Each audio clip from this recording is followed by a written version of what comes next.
This is the broadcast from City Hall, the home of the Greater London Authority. Please stand by.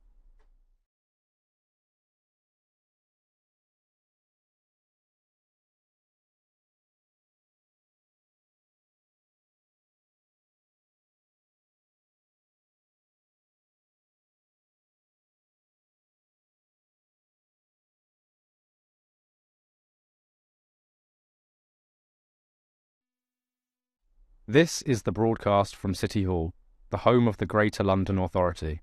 Please stand by.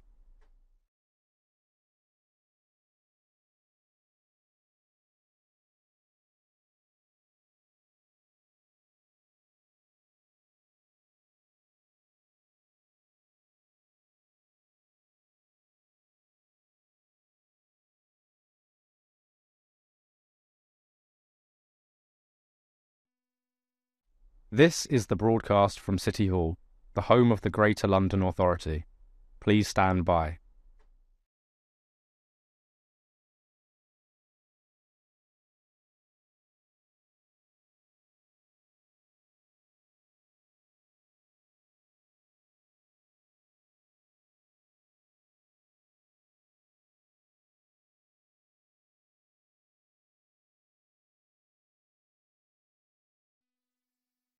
This is the broadcast from City Hall, the home of the Greater London Authority. Please stand by.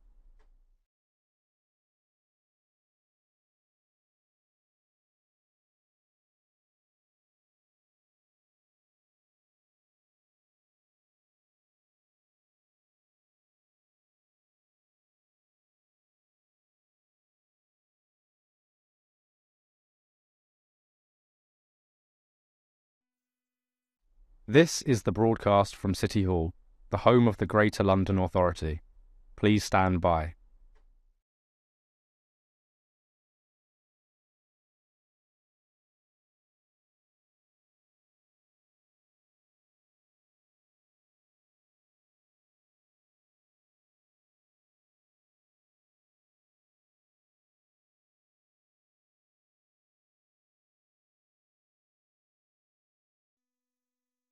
This is the broadcast from City Hall, the home of the Greater London Authority. Please stand by.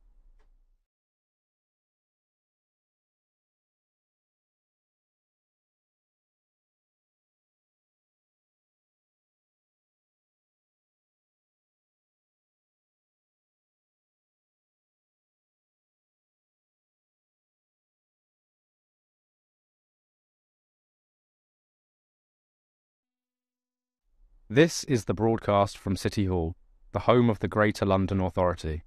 Please stand by.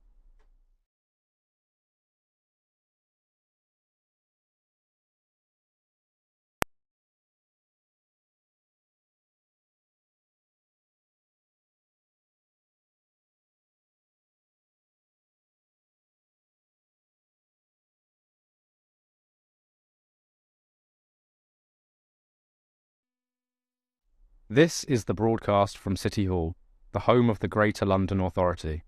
Please stand by.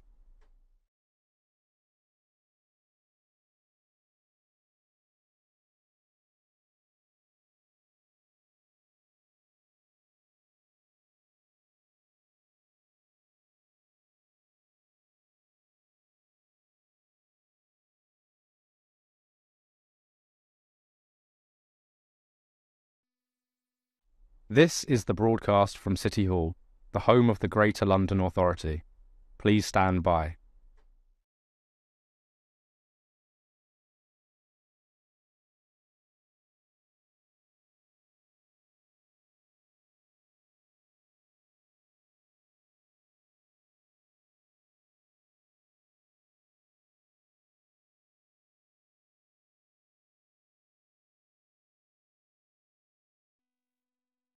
This is the broadcast from City Hall, the home of the Greater London Authority. Please stand by.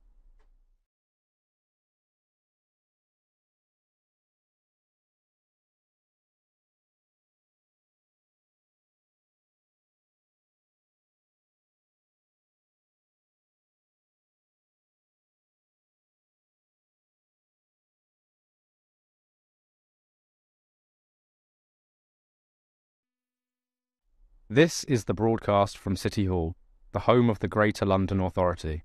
Please stand by.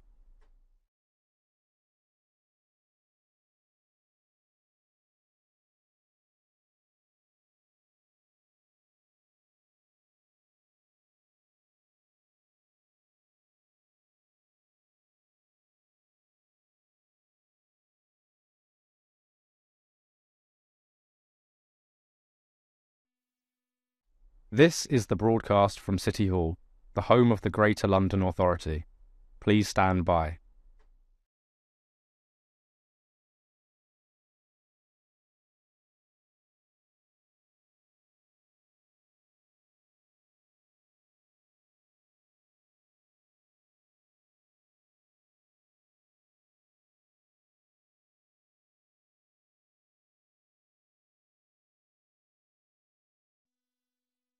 This is the broadcast from City Hall, the home of the Greater London Authority.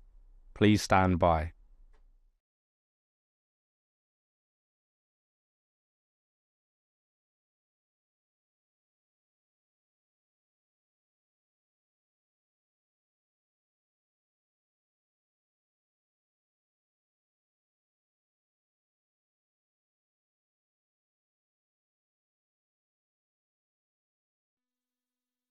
This is the broadcast from City Hall, the home of the Greater London Authority. Please stand by.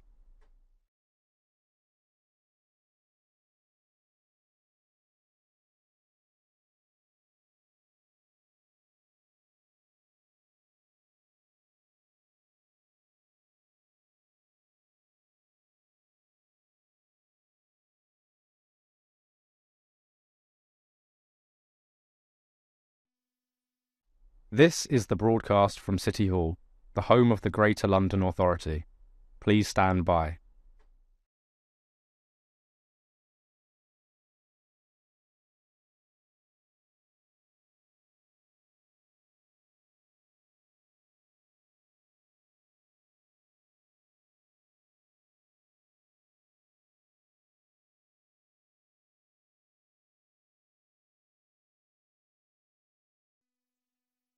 This is the broadcast from City Hall, the home of the Greater London Authority. Please stand by.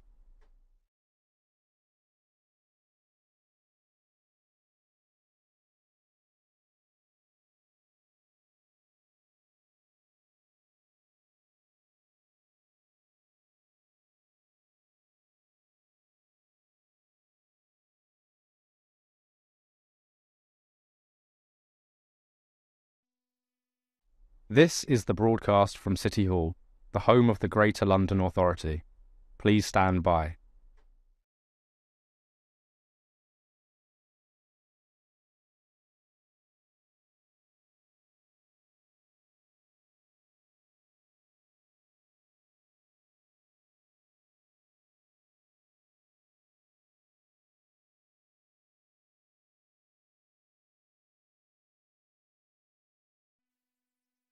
This is the broadcast from City Hall, the home of the Greater London Authority. Please stand by.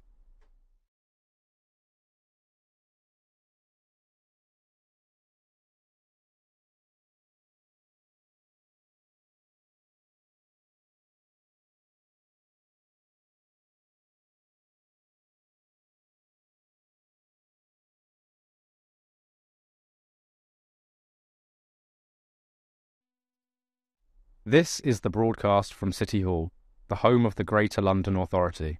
Please stand by.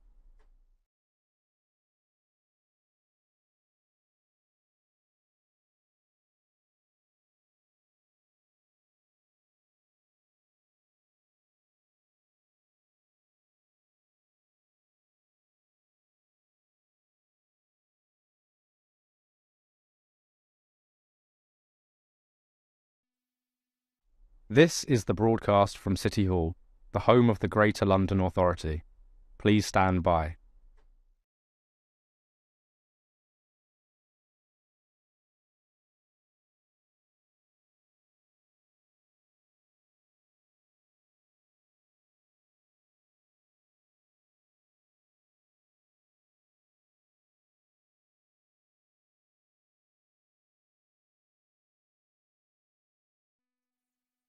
This is the broadcast from City Hall, the home of the Greater London Authority. Please stand by.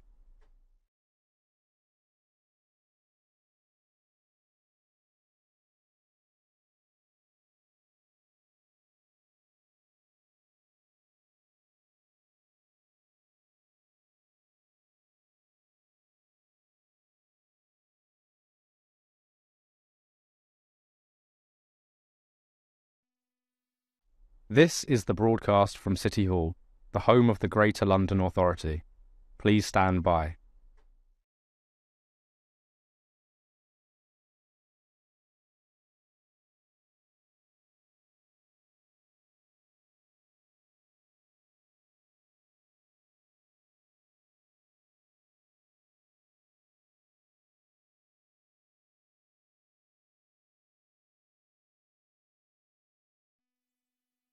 This is the broadcast from City Hall, the home of the Greater London Authority. Please stand by.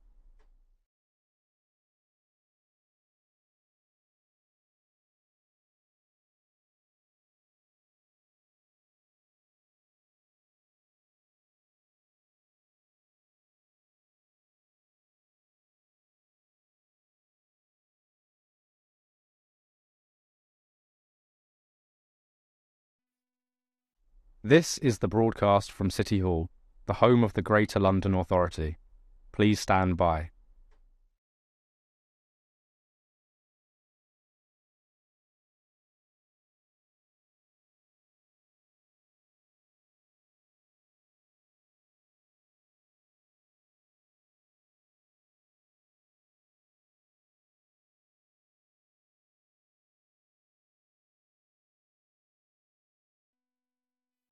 This is the broadcast from City Hall, the home of the Greater London Authority. Please stand by.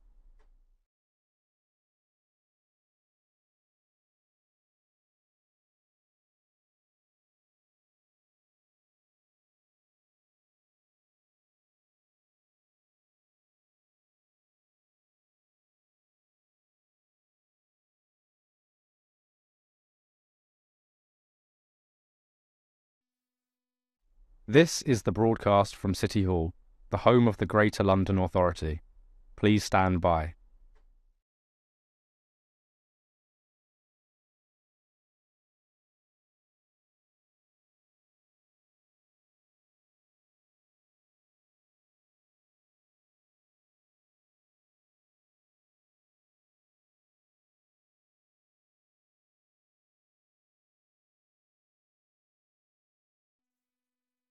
This is the broadcast from City Hall, the home of the Greater London Authority. Please stand by.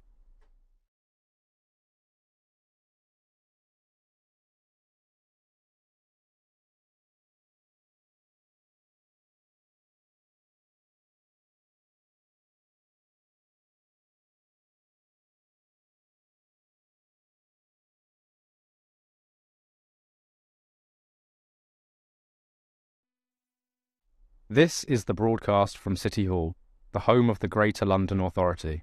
Please stand by.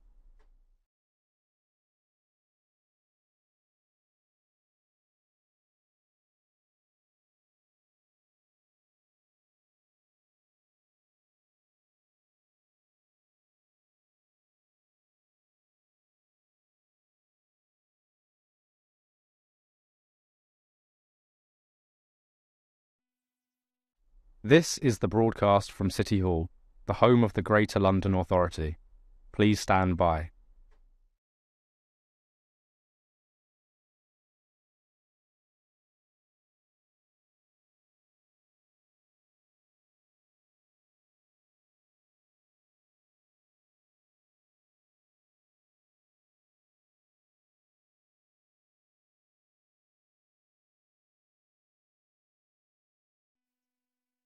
This is the broadcast from City Hall, the home of the Greater London Authority. Please stand by.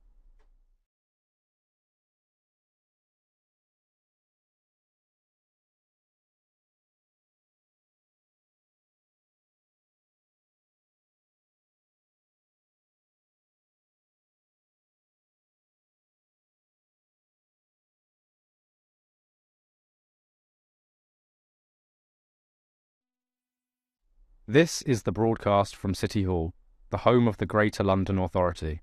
Please stand by.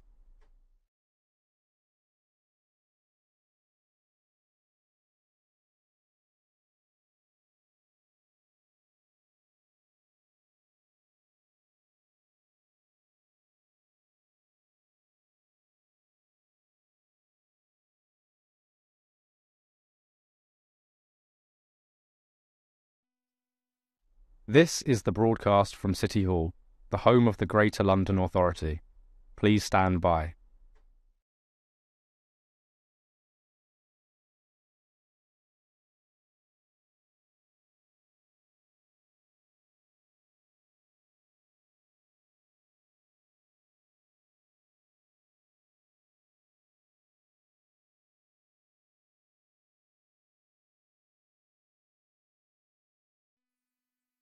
This is the broadcast from City Hall, the home of the Greater London Authority.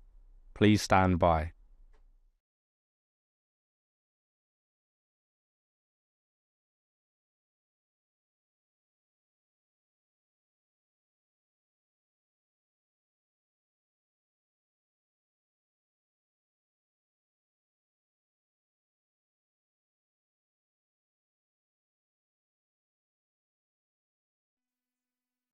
This is the broadcast from City Hall, the home of the Greater London Authority.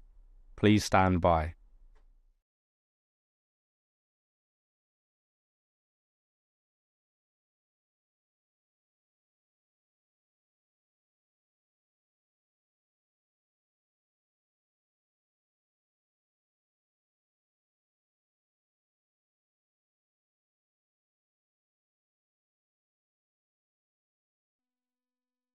This is the broadcast from City Hall, the home of the Greater London Authority. Please stand by.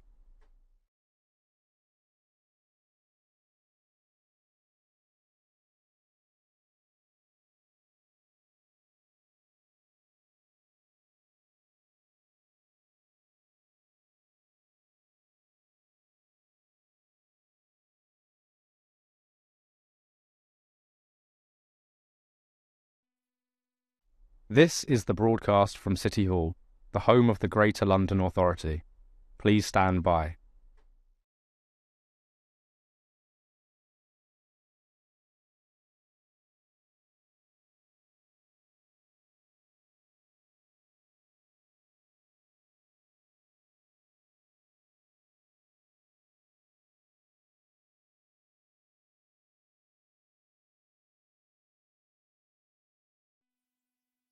This is the broadcast from City Hall, the home of the Greater London Authority.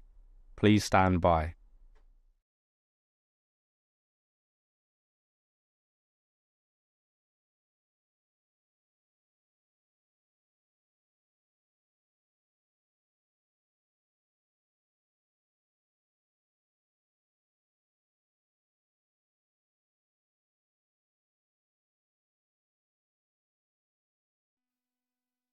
This is the broadcast from City Hall, the home of the Greater London Authority.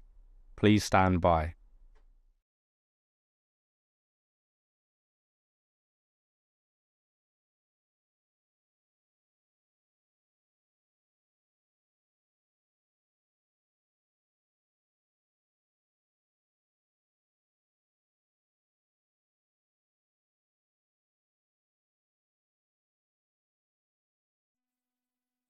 This is the broadcast from City Hall, the home of the Greater London Authority.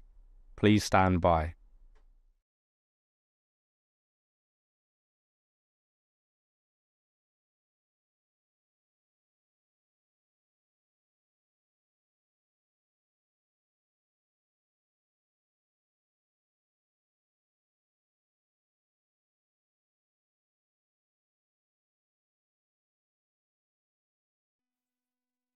This is the broadcast from City Hall, the home of the Greater London Authority. Please stand by.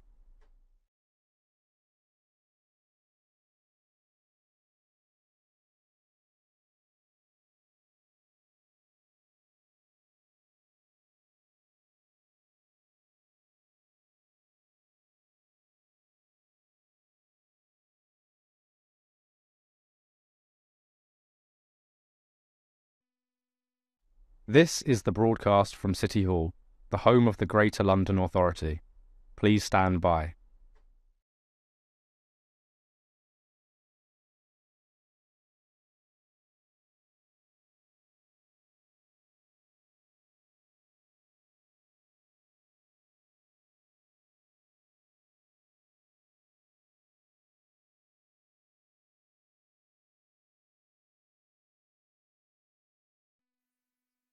This is the broadcast from City Hall, the home of the Greater London Authority.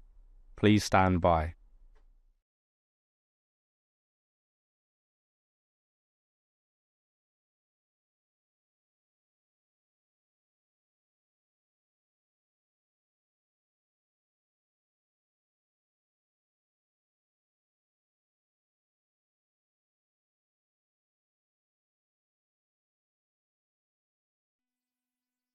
This is the broadcast from City Hall, the home of the Greater London Authority. Please stand by.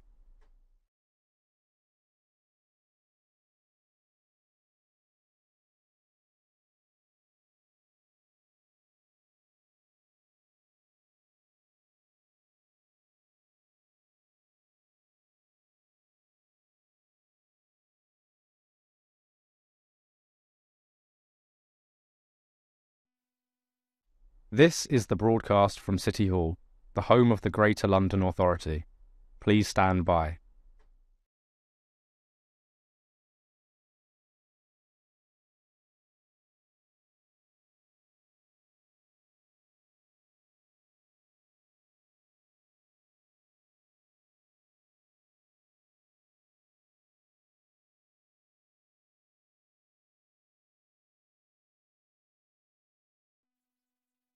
This is the broadcast from City Hall, the home of the Greater London Authority.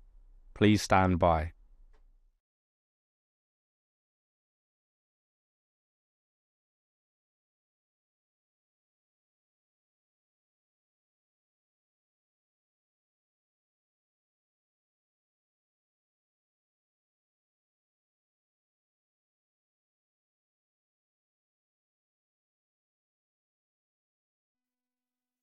This is the broadcast from City Hall, the home of the Greater London Authority. Please stand by.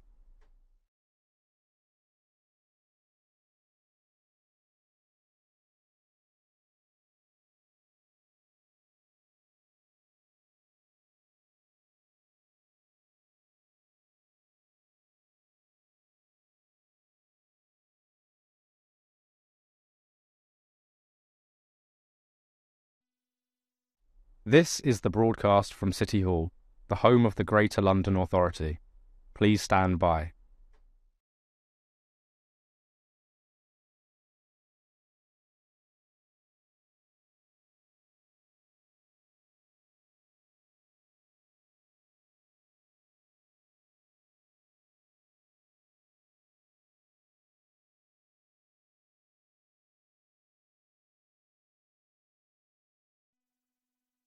This is the broadcast from City Hall, the home of the Greater London Authority.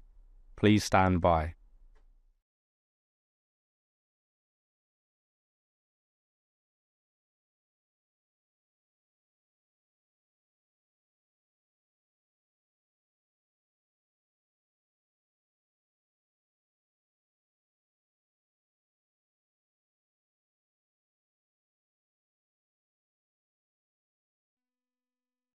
This is the broadcast from City Hall, the home of the Greater London Authority.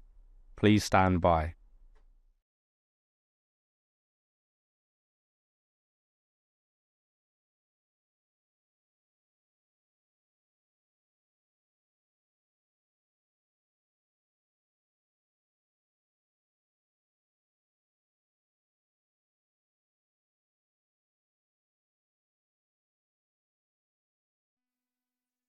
This is the broadcast from City Hall, the home of the Greater London Authority. Please stand by.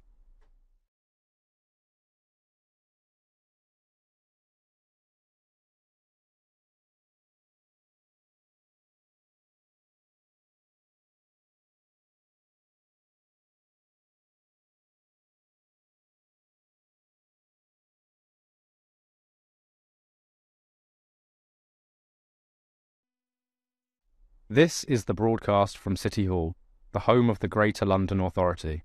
Please stand by.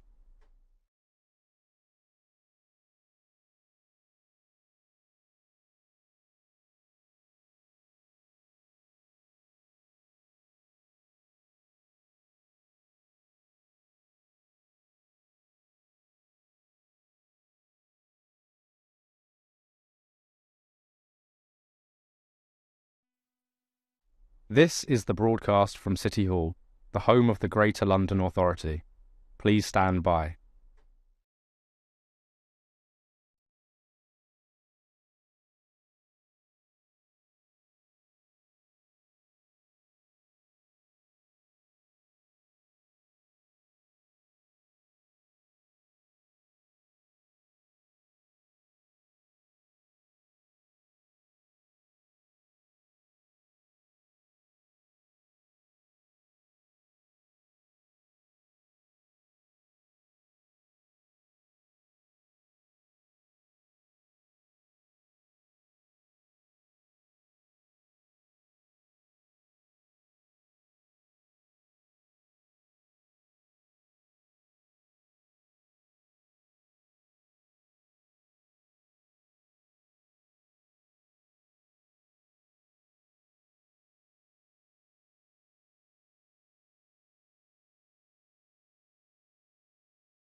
Can I welcome members, officers and the public to today's meeting of the Transport Committee.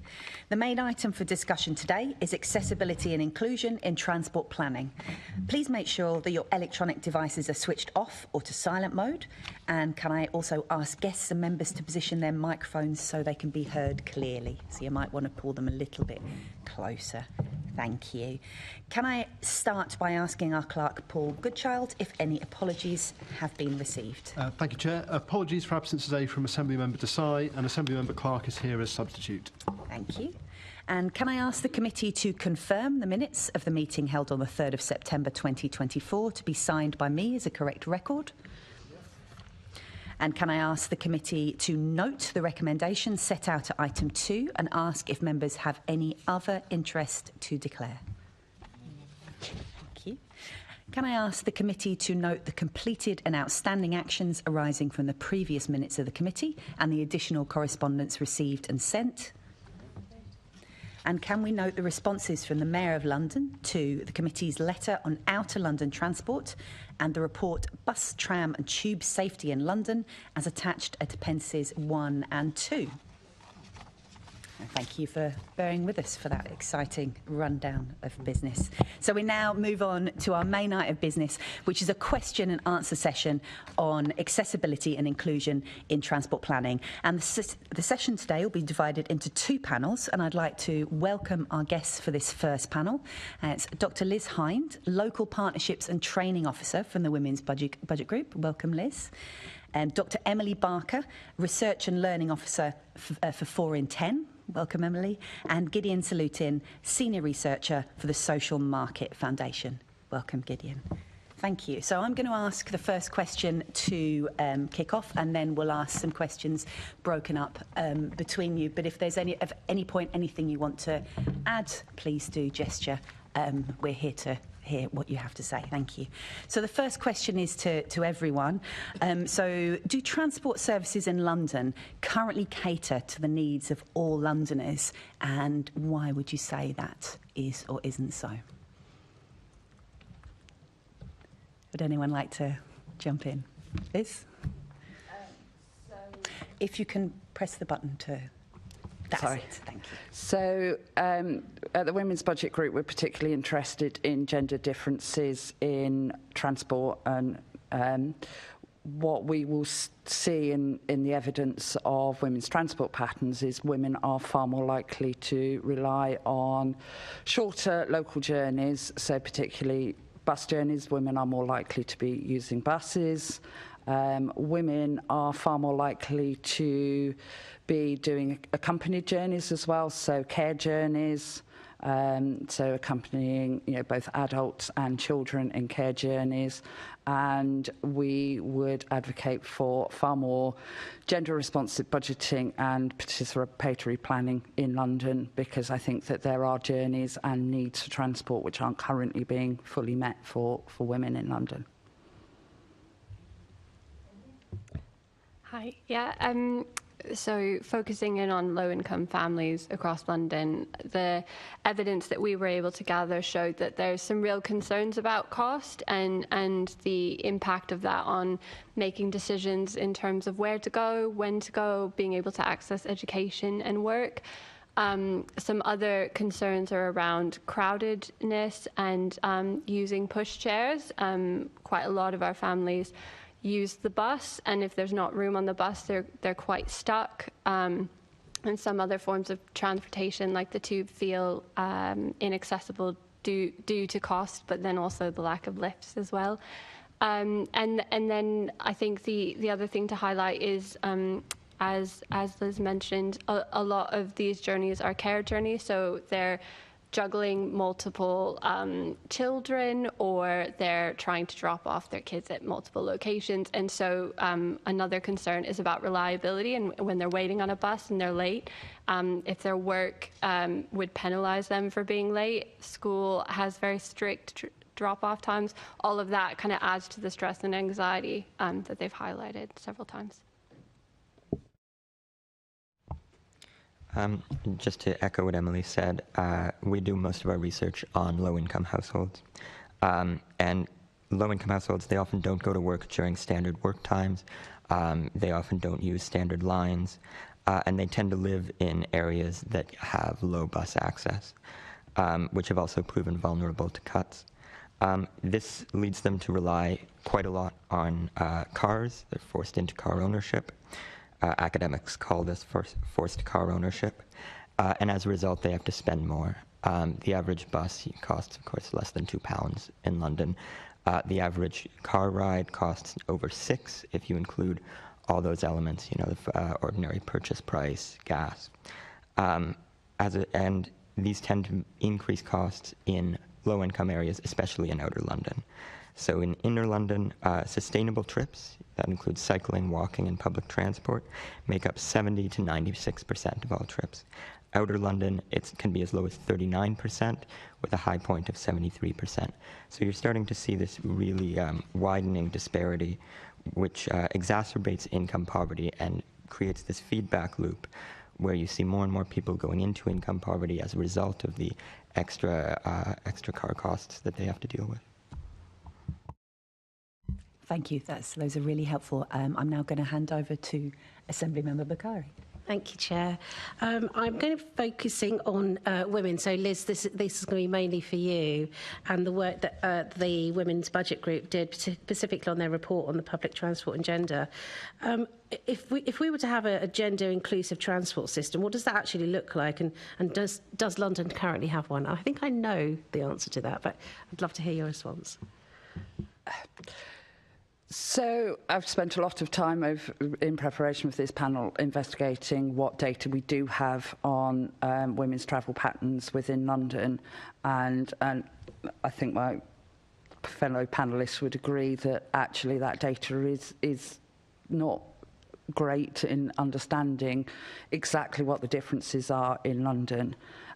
Generally, from what we know of women's travel patterns, is that they are more likely to need to do trip chaining. So that's where they are doing care journeys, so they're dropping the kids off to school before getting into work. So they are more likely to be doing those shorter journeys, which are more likely to be done by bus.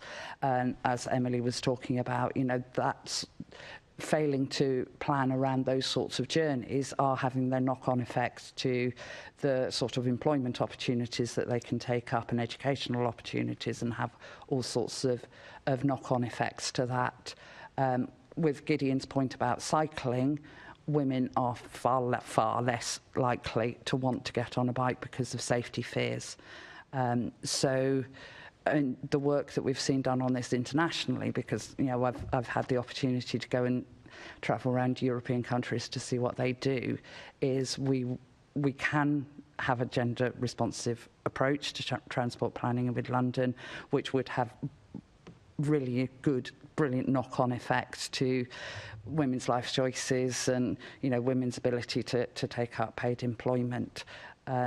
So I think that there is a lot of work to be done within London to really fully give you a straight answer to that question, because unfortunately, you know, we don't have the data that we need, particularly around purpose of travel. So, you know, London Transport surveys, you know, categorise travel as commuting, shopping, leisure or other, which in that other category includes care journeys, but that category is as large as commuting journeys. So there are as many other journeys going on in London as there are commuting journeys, and yet we don't know fully what the purpose is, where they're going, you know, who they're accompanying, whether they can get the buses, you know, the buggies on the bus with the times of day that they're travelling to do those journeys. All of that information is just not there at the moment within Transport for London data. So again, I go back to, you know, advocating for more participatory planning, where we can work with local women's organisations to understand what their needs are better, and to design our data collection methods better, so that transport planners know what they're doing and can account for those sorts of journeys. And there has been some analysis of TfL data from our own scrutiny team, which found that 26% more bus trips are made, with women taking an average of 26% more bus trips than men. So in some ways, the argument, and you did say earlier about bus journeys being a choice of transport for women, is there a need for more buses? You know, and more bus routes? Is that something, that investment that TfL could do that would actually improve the situation for women? I think that's true, and I think that's true because of, you know, the radial pattern of underground and other transport systems, and those radial patterns that take you from the outside to the centre, they're far more male patterns of journey. So women are more likely then to need to use a bus, because they're more likely to need to do smaller local journeys which are serviced by buses. So we see more women on buses. So the question is, are those bus routes going to the places that the women need to get to? So, you know, we know women are more likely to be reliant on public services. So are those bus routes, you know, servicing public services and allowing women to get to where they need to go? And, you know, that's where we definitely need to do a lot more work and make sure that there's participatory planning. Currently, right now, that we've going through so many consultations with buses in Lambeth, Clapham, Putney, Euston, Paddington. The list goes on, and all of these are referring to cuts to our bus routes. And you were talking earlier about the need for that conversation between your group and TfL that's needed at the earlier stages. But what kind of engagement have you had, even at this consultation level? Is that happening between you and TfL at that point? No, that isn't. My job within the Women's Budget Group is also to engage with grassroots organisations. So, you know, I do engage with organisations of unpaid carers, for example. So, you know, I would see, you know, the Women's Budget Group as that sort of intermediate to bring people together and to facilitate those sorts of conversations that are having, because obviously you're facing, as you say, facing cuts to some of those services. Gender budgeting is not necessarily about just spending more money, but making sure that we are spending it in the best way possible. So which are the bus routes which are essential to women to use, which are taking them to the essential places that they need to get to before, you know, dropping the kids off or accessing a service and managing to be able to get to work. So, I mean, that's why we need to have that sort of participatory conversation, which a Women's Budget Group is very good at facilitating that. And that participation, does that come into the point of TfL at the design point as well, when it comes to accommodating women's travel habits, as you were saying, and the trip changing when travelling in London's transport? Do you think that TfL are really regarding your concerns even at that point, at that kind of co-production point? Oh, so reading the TfL reports, for example, there is only one section in there which is gender disaggregated, which is rates of walking and cycling. So, yeah, reading TfL reports, there is very little gendered analysis of the sorts of things that we know are possible, and which European cities are carrying out to great effect. And making cities just better places to function in, because they are taking on gendered analysis within all of their budget decisions, including, where do bus routes go and where do you want them to service, purpose of travel, time taken, cost of travel. All of these things could have, a gendered analysis in them, and at the moment that's so not. We're looking at data, gender analysis, and more engagement. Yep. Excellent. Thank you very much. Thank you. Caroline Russell, Assembly Member Russell wanted to come in briefly. Yes, thanks. I just wanted to clarify one thing, but first of all, also just to say, you describing the radial routes that we have on our, buses and tube system as male pattern journeys. That was such a powerful thing. I'm just kind of completely buzzing with it as opening up a different way of thinking about transport planning. But my question that I wanted to just check up on was, you mentioned that women are less likely to want to get on a bike because of safety fears, and I just wondered whether you were talking about sort of harassment, intimidation and abuse, which women who cycle are subject to, or whether you're talking about the need for protected space for cycling away from heavy traffic, or whether that was both. And I just wanted to sort of be specific about that. The Women's Network of the London Cycling Campaign have done a big report about both those types of lack of safety. So I just wondered which, or is it both? Both of them, and issues around where do we put cycle sheds? Are they in well-lit places that women want to be able to get to and use? That's another safety fear, and all of these compound. So, with the sorts of participatory in planning that we're seeing elsewhere in Europe, it can be sort of a hyper-local problem. So it can just be a particular cycle junction isn't very well designed, and redesigning that would help it. It could be lighting in a particular area needs to be improved. It could be, where do I lock my bike up when I get there? Do I need to go into a dark alley to do that? Yeah. That's going to stop you from wanting to cycle. And that's what we're seeing with the London data, is women are far less likely to want to cycle. Thank you. Thank you, Chair. Assembly Member McCartney.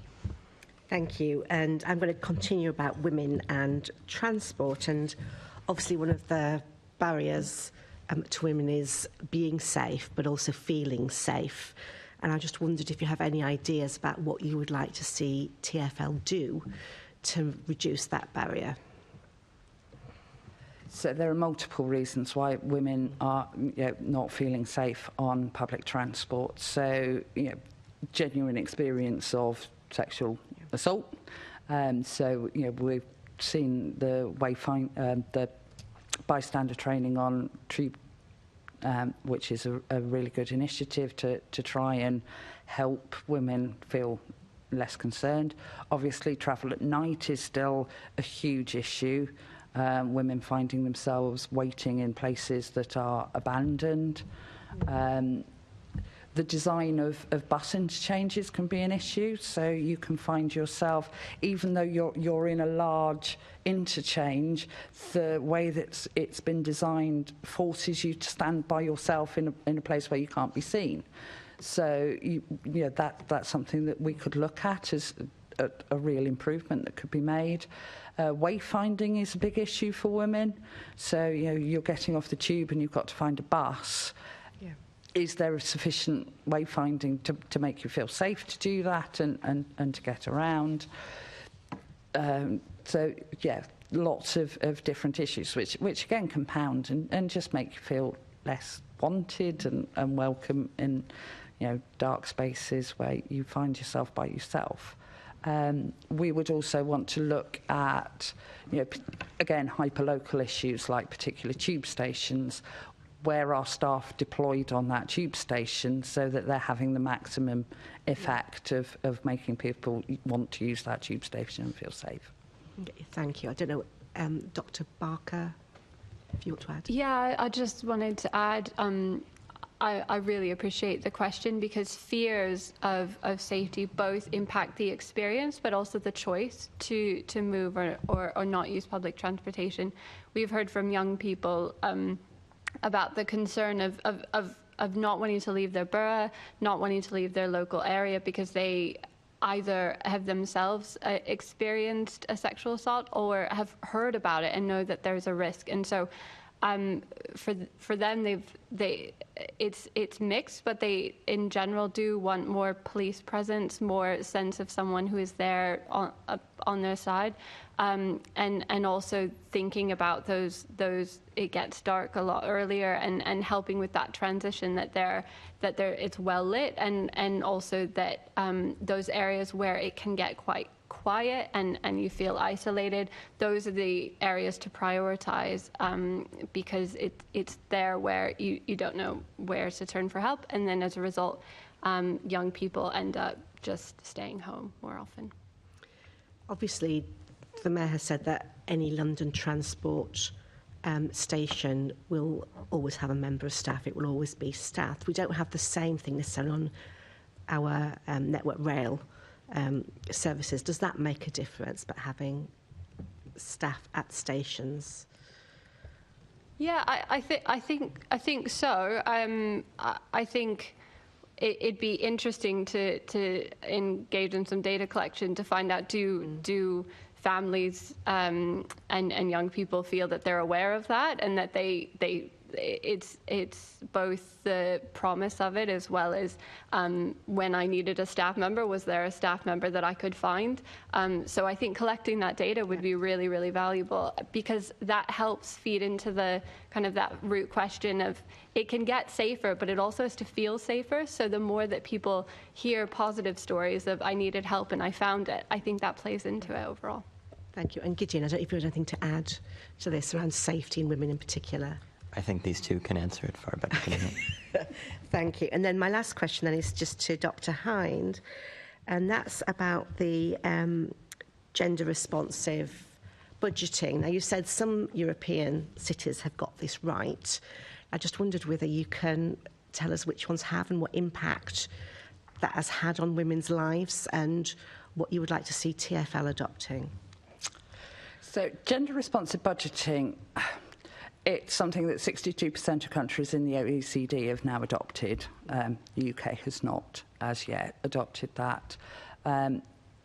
It can be done on a city level. So Barcelona is an example that I use quite a lot, because they've published in detail, their methodology that they follow to ensure that budget decisions take gender into account at every stage of the budgetary process. So we would talk about gender mainstreaming, so making sure that there's a gendered analysis before, during and after setting of a budget. So while cities like Barcelona have been doing it for over 10 years now and have got that methodology, I think what's very interesting is that each city has a slightly different way of doing it. So I would see gender budgeting as a process that starts with this sort of conversation where we've got that commitment and some really strong commitments from the GLA to have an equitable city, to moving into then understanding how do we instigate that into every stage of the GLA processes. And we'll come back to data again. How do we make sure that that process is data-driven, which at the moment, we are lacking some key information about gender travel patterns. So I think there's a lot to be learned from European cities like Vienna, Barcelona, Berlin. They're all starting to produce gender budgeting. Some of them are a bit further ahead than others, but that is a process that London needs to start.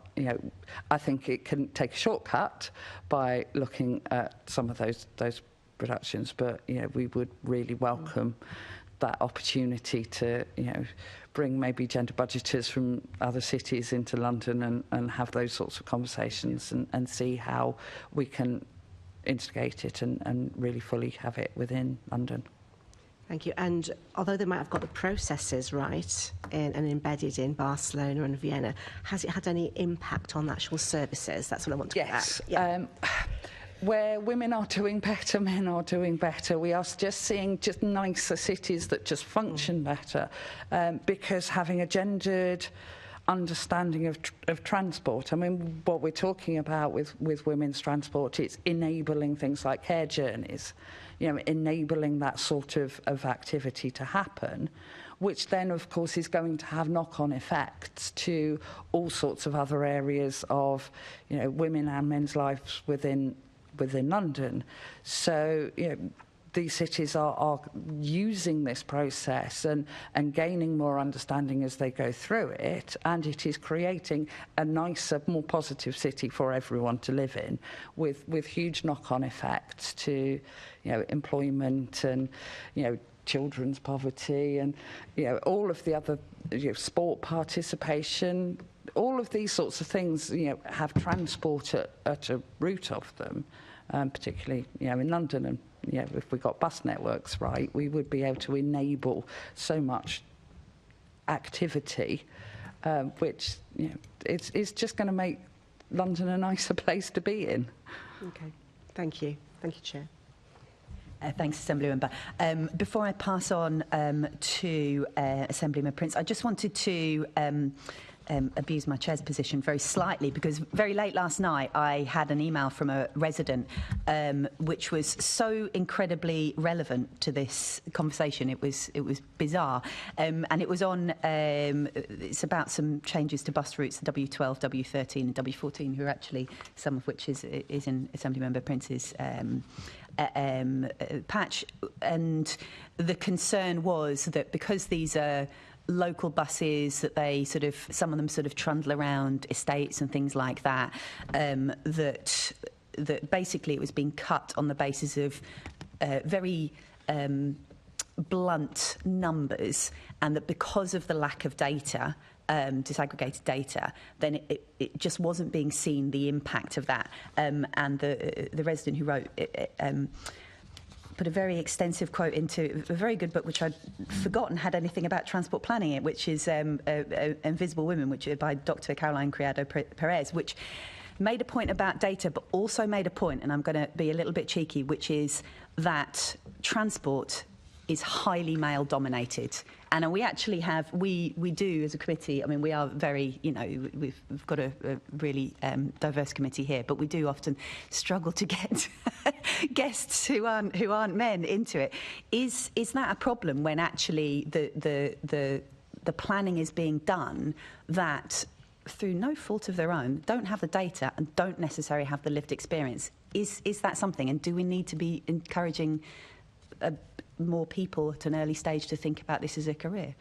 Very leading question, and I hope that is an incredibly leading question. And I can talk personally about the W12 bus route, because that's the bus route that I would have taken to go from my house to the hospital, and I now have to walk quite a long way to get a bus up to the hospital. Right. Okay. So I would agree with your resident that wrote in on that.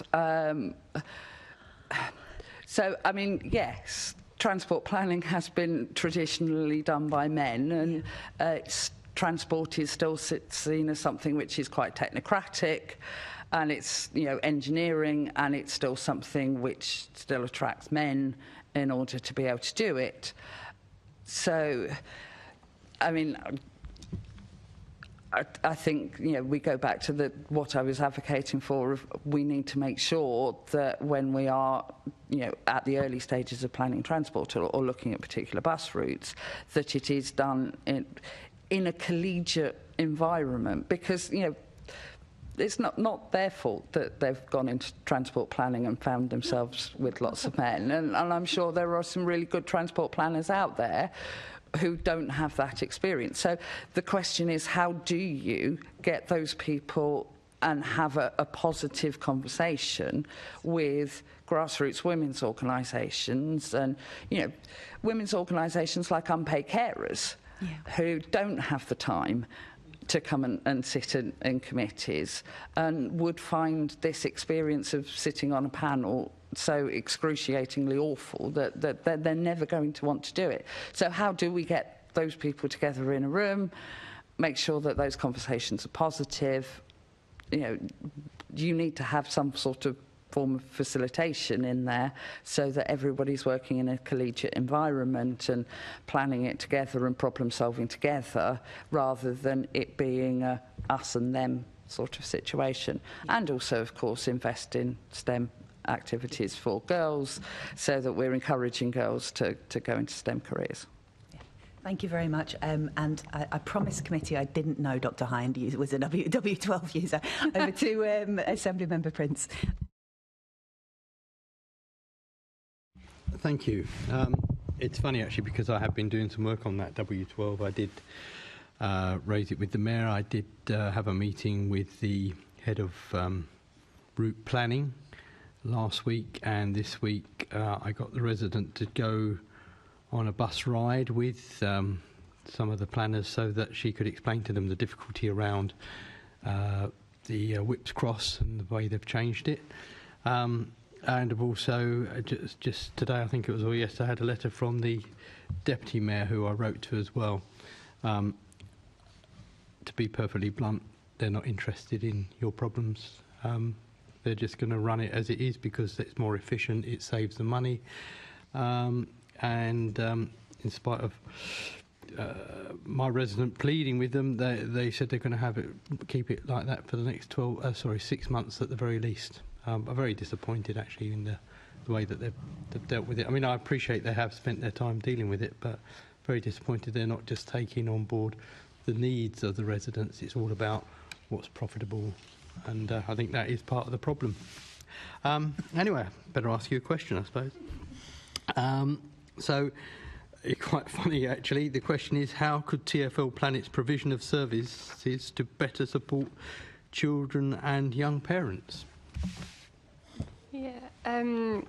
So I'm going to start actually with something that kind of ties into the example you've just shared, and then get more specific. But I think it's thinking about mobility and as in more widely of how people get to where they need to go, and transportation and formalized transportation and public transportation is part of that. But for women and for low-income households, every penny counts, and they're thinking about how to stretch their budgets and how to get little people onto big steps and things like that. So it's a much broader question. But in terms of making sure that it's inclusive, I think for us we'd really want to see changes and plans through the lens of Section 1 of the Equality Act, thinking about the impact on socioeconomic disadvantage and how can we reduce that. And so it's not just about checking a box of do we have a route, but why do we have a route there? Where is it going? How do we design it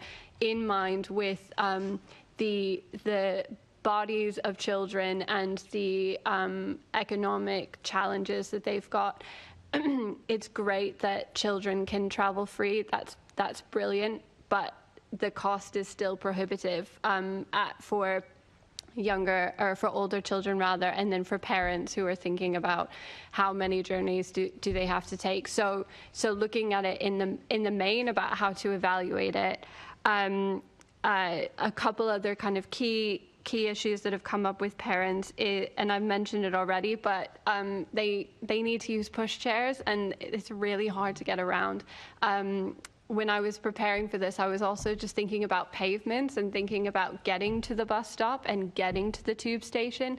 And that's a challenge. And if you've got a pushchair and a scooter and then you're trying to get yourself, it's hard work. And so thinking about where those bus stops are and how one gets to them, and then also thinking about the tube. And then I think a few other things to keep in mind is that the tube does feel too crowded. So there might be some solutions that enable women in low-income households to access the tube more often. But right now, it's especially close to peak time, that's just not an option. They could never use it. It's too hard to help children get on there. And then also another one that was mentioned is kind of, I think, a bit further out in London, but the overground also is one that people rely on quite a lot, and delays and cancellations came up so that, again, people are saying, I just don't use it. It's easier to use a car than to rely on the overground. And then I think the other thing is just about young people and their fears around and violence and safety and being a victim of a crime. That's one that came up a bit. And then I guess finally, just kind of going back to cost, that some research that Partnership for Young London did back when there was the Zip the Zap campaign around the travel cards. And they noted that the higher the cost, they're worried for their parents' budgets of being able to help them. For some cases, it would impact their choice of school, which could have really long-term implications. And then they're far less likely to go to museums and other even free attractions. So I guess I'd just say that the cost and the travel cards that exist are really welcome. Please don't take those away. Those could have really long-term impacts for young people. And then in a lot of ways, public transportation for younger children just doesn't feel accessible. It's really made for an adult with an adult body. Yeah, thank you. I mean, that really is a very clear picture of the issues and the problems that we have. But I just wondered if you had any suggestions as to what could make it better.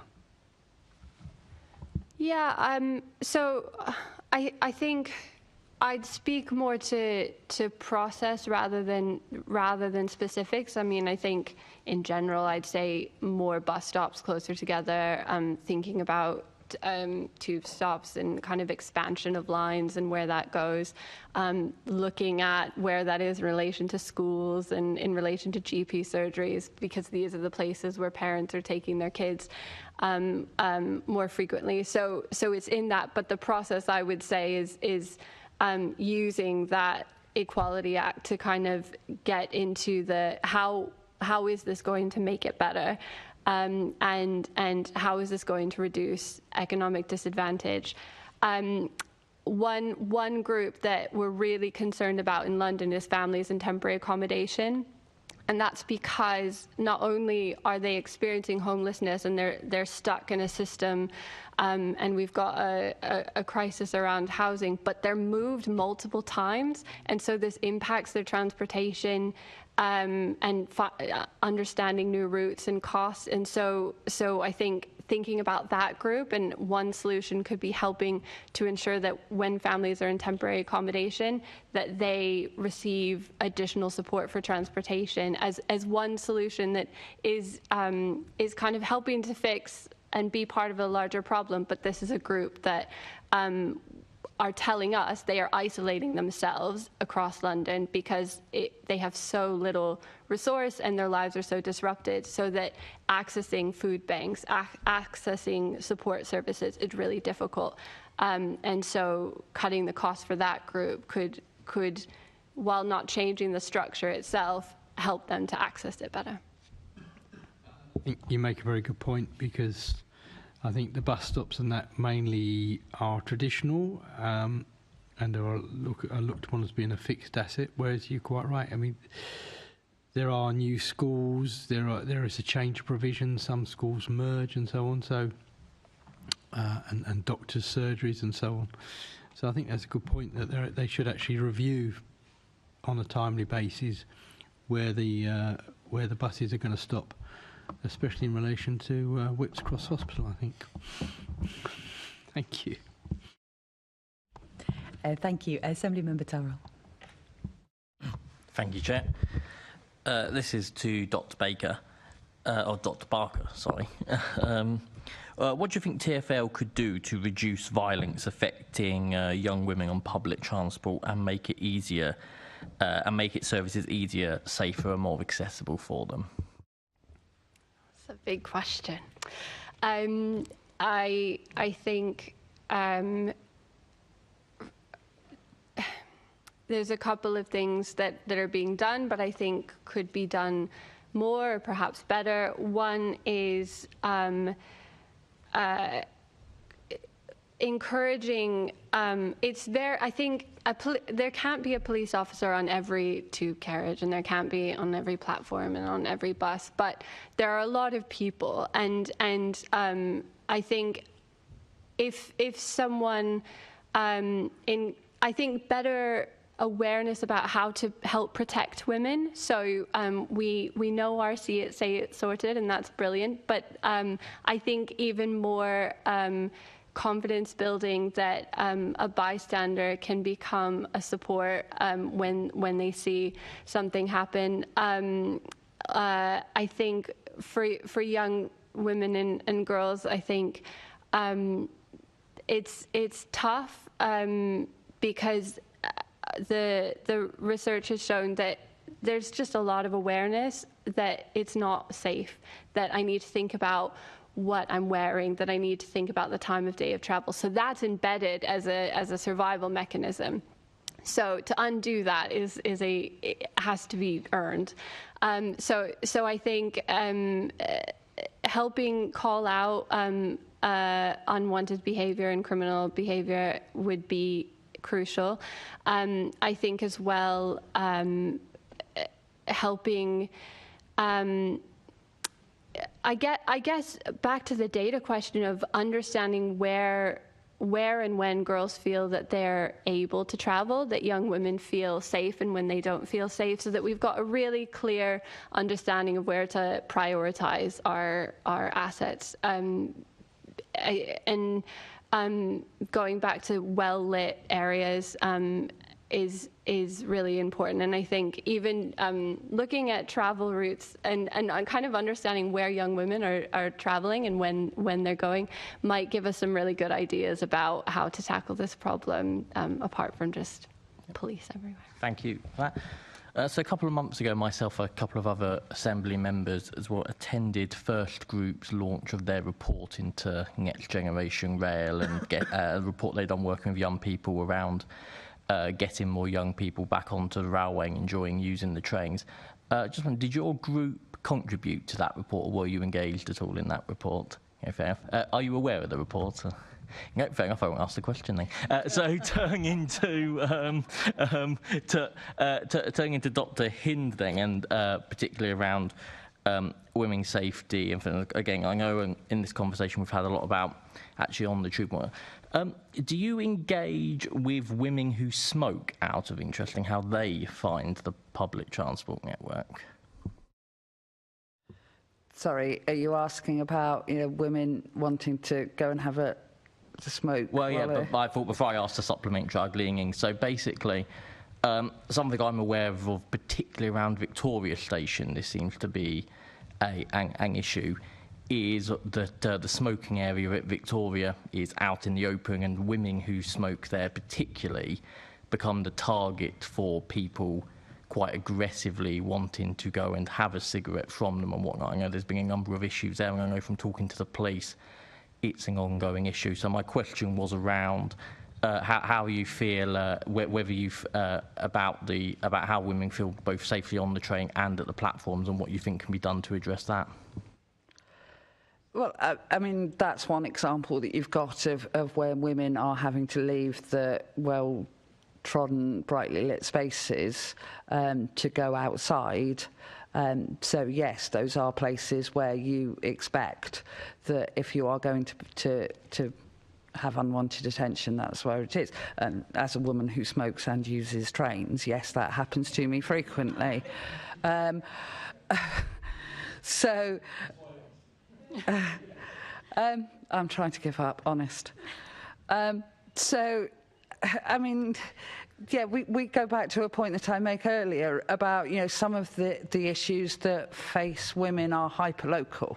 So you're talking about one specific train station where the smoking shelter is in a space where people can't see. So there are spaces where you can go and the smoking shelter is where there are people walking past you and you are less likely to get unwanted attention. So, yeah, we're back to, can we please make sure we're engaging with as many local women's organisations as possible so that, you know, suggestions like, could you please just move the smoking shelter over there, are actually listened to and picked up on.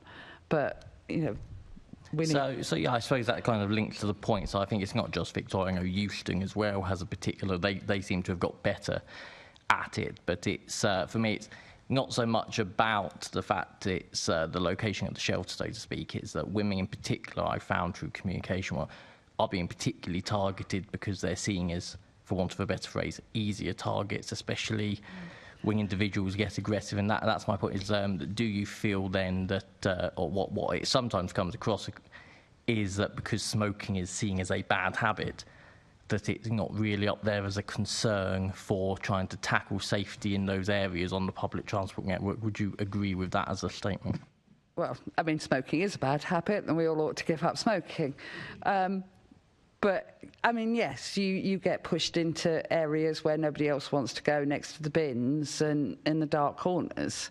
But that's not just smoking. There are other places where that happens.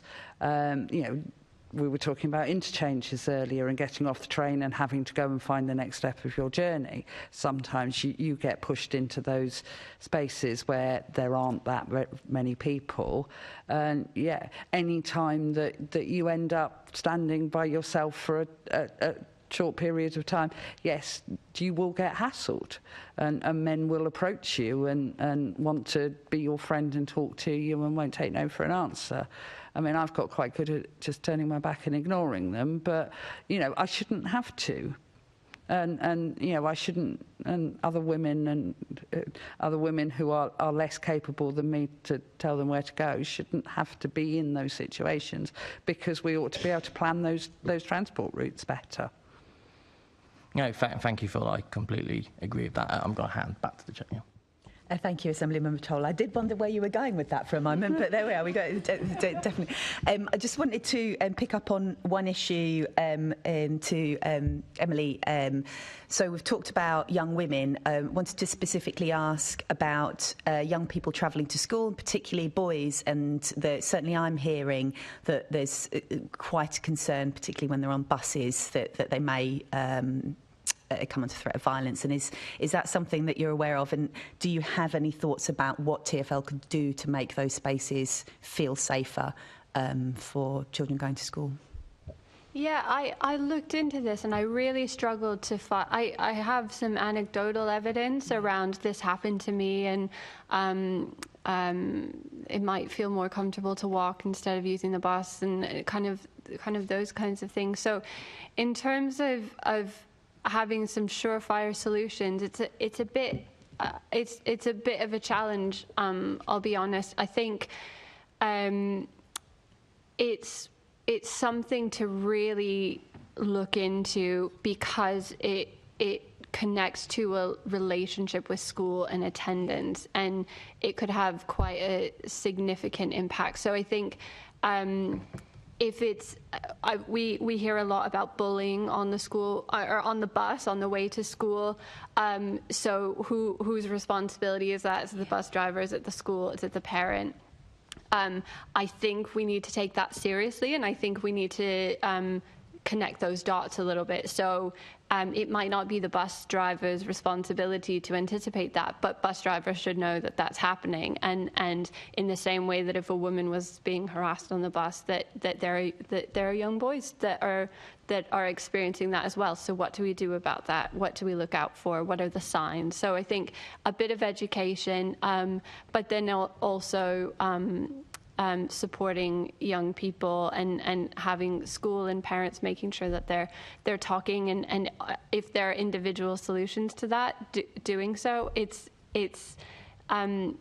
I think we need more data on when is this happening, and are there particular times where it's more likely, so that we can help protect these young people, as well as give them resources to protect themselves. Thank you. Thanks very much. Assemblymember Russell has a brief follow-up. Very brief. You actually picked up exactly the area that I was into. The times of day where the concentrations of this kind of violence is between 3 and 6 in the afternoon, according to TfL data. But so I just thought I'd say that, given you just literally asked the question. Thank you. Assemblymember Mahfouz. Thank you very much. And I think, obviously, it was National Hate Crime Awareness Week last week, and launching the Active Bystander programme, which you've mentioned, Dr. Hind, which I think is obviously incredibly welcome. And having been in a couple of situations where I've stepped in, whether it's boys or women that have been impacted, I think it's on everyone's responsibility to not just watch it happen, but particularly for men to stand up to protect and stop male violence against women and girls. I'm going to move on to low-income households, which Dr. Barker, you've touched upon already. But my first question will be to Gideon. So, what do you feel that? Obviously, you've done the study. What did you feel that TfL can do to reduce transport poverty overall? Yeah, we undertook a study to begin to measure transport poverty. One of the problems with it is that it is incredibly poorly measured and poorly understood. There's various definitions of it. Some people talk about accessibility and availability, which essentially means, is there a public transport option near you, and does it get you where you need to go? And if you lack those things, then you might be in affordability poverty, as in there are no public transport options available and you're forced to own a car, which, as I said in my opening, is the main reason that people are in transport poverty. So I focus on the affordability angle. We found 300,000 people in London are in transport poverty. Put another way, that's 300,000 people who would not be below the poverty line were it not for their transport costs. And the main way that those people can see those costs reduced is the expansion of bus services towards them. Rail as well is welcome, but obviously that's a longer-term solution. Bus services can also affect those who are most vulnerable to transport poverty. Those include women, young people, disabled communities, and the elderly. In terms of actual solutions, the first step would be starting to track these people, creating indicators and measurements to understand where transport poverty is, who is being affected. Those are currently not available either at a national level or at a London level. And the second element relates to funding prioritization. So we hinted at this earlier, but transport lines at the moment are subjected to commercial viability tests. That essentially judges where the most productive areas are that we could prioritize transport funding, and that inevitably goes to expensive areas, places most likely to get someone from home to work, but not much beyond that. I should add that the 2013 Green Book, which studies how to evaluate different projects, clarified that market prices and productivity should be used to evaluate infrastructure and investments as much as possible. This basically leads to investments taking place where productivity already is, in those areas where people have money, where they are less likely to be in transport poverty, and does not account for any future potential scenarios that could make those areas more productive. Transport for Greater Manchester, I think, provides the best solution that TfL has not yet implemented. it uses productivity measures along with cost-benefit analysis. So a project will first be submitted to a cost-benefit analysis, but that's more as a sifting test to see whether it should be considered. Following that, there's, I believe, 900 different indicators that they use, including impacts on crime, education, employment, safety, health, so directly including those social benefits of new transport infrastructure into evaluation. Dr. Hind mentioned not being able to get to the hospital anymore because it's no longer seen as economically viable, but that of course has social benefits and, given enough time, I would argue economic ones as well. Thank you, Gideon. So just on that, I guess I'm currently working with TfL in terms of rerouting a bus to support an area which actually doesn't have a bus service going there at the moment. And one of the aspects they look at is a sort of a standard conversion rate from local properties who would be using the bus route, but actually almost the converse would work from what you're saying there. So in a richer area, people would be less likely to use the bus, but in your stats, 7 in 10 people on low incomes have to use a bus on a regular basis. So actually you're going to have a higher proportion of people in lower poverty, lower income levels using buses. So actually the modelling from a cost benefit point of view should be skewed towards areas which do have high levels of poverty, would you not think? Yes, if I'm understanding you correctly, if we want to decrease transport poverty and have the best effects there, we should be prioritizing low-income areas. You also talked about tracking and measuring people. So what sort of thing would you be expecting TfL to do in that regard? So TfL currently follows similar patterns as the National Travel Survey in evaluating data. I think we've all, and before the meeting, we were all complaining quite a lot about it. They are, I want to say some positives. They are excellent at measuring frequency, mode travel, distance, access to local services, and they've gotten quite a lot better at doing measuring mobility difficulties. My problem is that there is almost nothing available on spending patterns.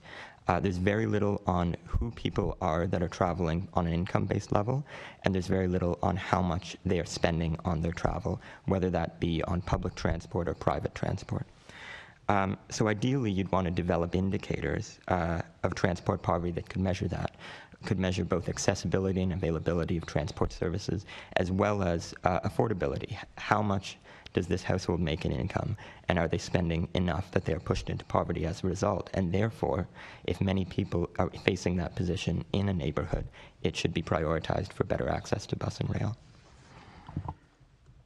In your report, you talk about Outer London facing a higher level of transport poverty than Inner London, and you've named a couple of boroughs that you've referred to. Obviously, I represent Hillingdon as well, which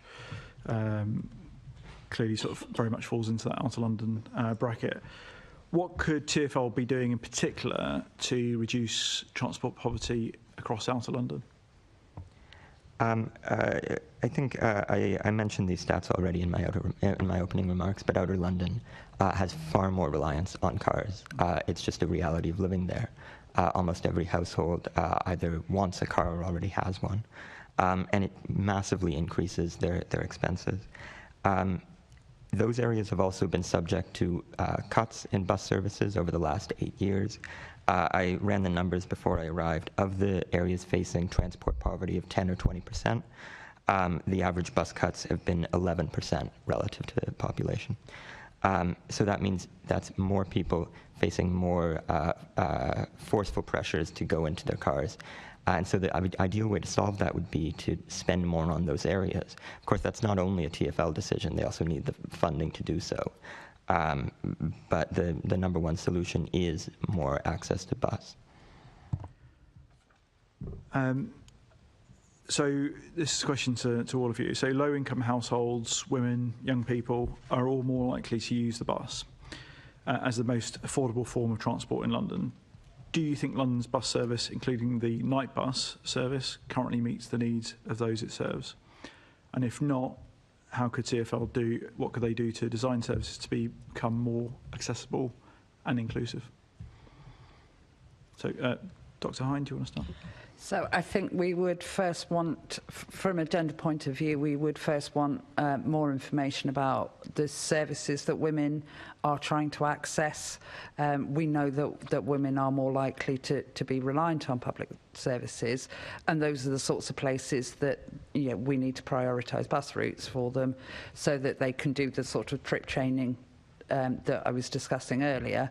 And at the moment, we just don't know where they're going, which is a shame because, as Gideon was talking about, there are huge economic knock-on effects to this, and and I'm sure Emily would agree as well. If you are not providing those short journeys by bus that women are doing to the places that women need to get to, then you are limiting their opportunity to get paid employment, you're limiting their opportunities to go to education and all sorts of economic knock-on effects to that. So, the sorts of work that we're talking about, it really needs to be understood that this is about how do we run a better city. It's, we're not talking about being kind to people, and this is the realities of living in London at the moment, that we do need to make sure that those sorts of services and hospitals as well, accompanied journeys are a real problem for women. Can we get a bus to Whipps Cross Hospital, please, and do that in a way that we can accompany someone to make those health journeys. Women don't have a choice over the time of day that they're having to take people to those journeys, and there's anecdotal evidence to suggest that those journeys are more likely to happen during morning peak hours. So that needs more investigation so that we can make sure that those buses are going where we need them to do.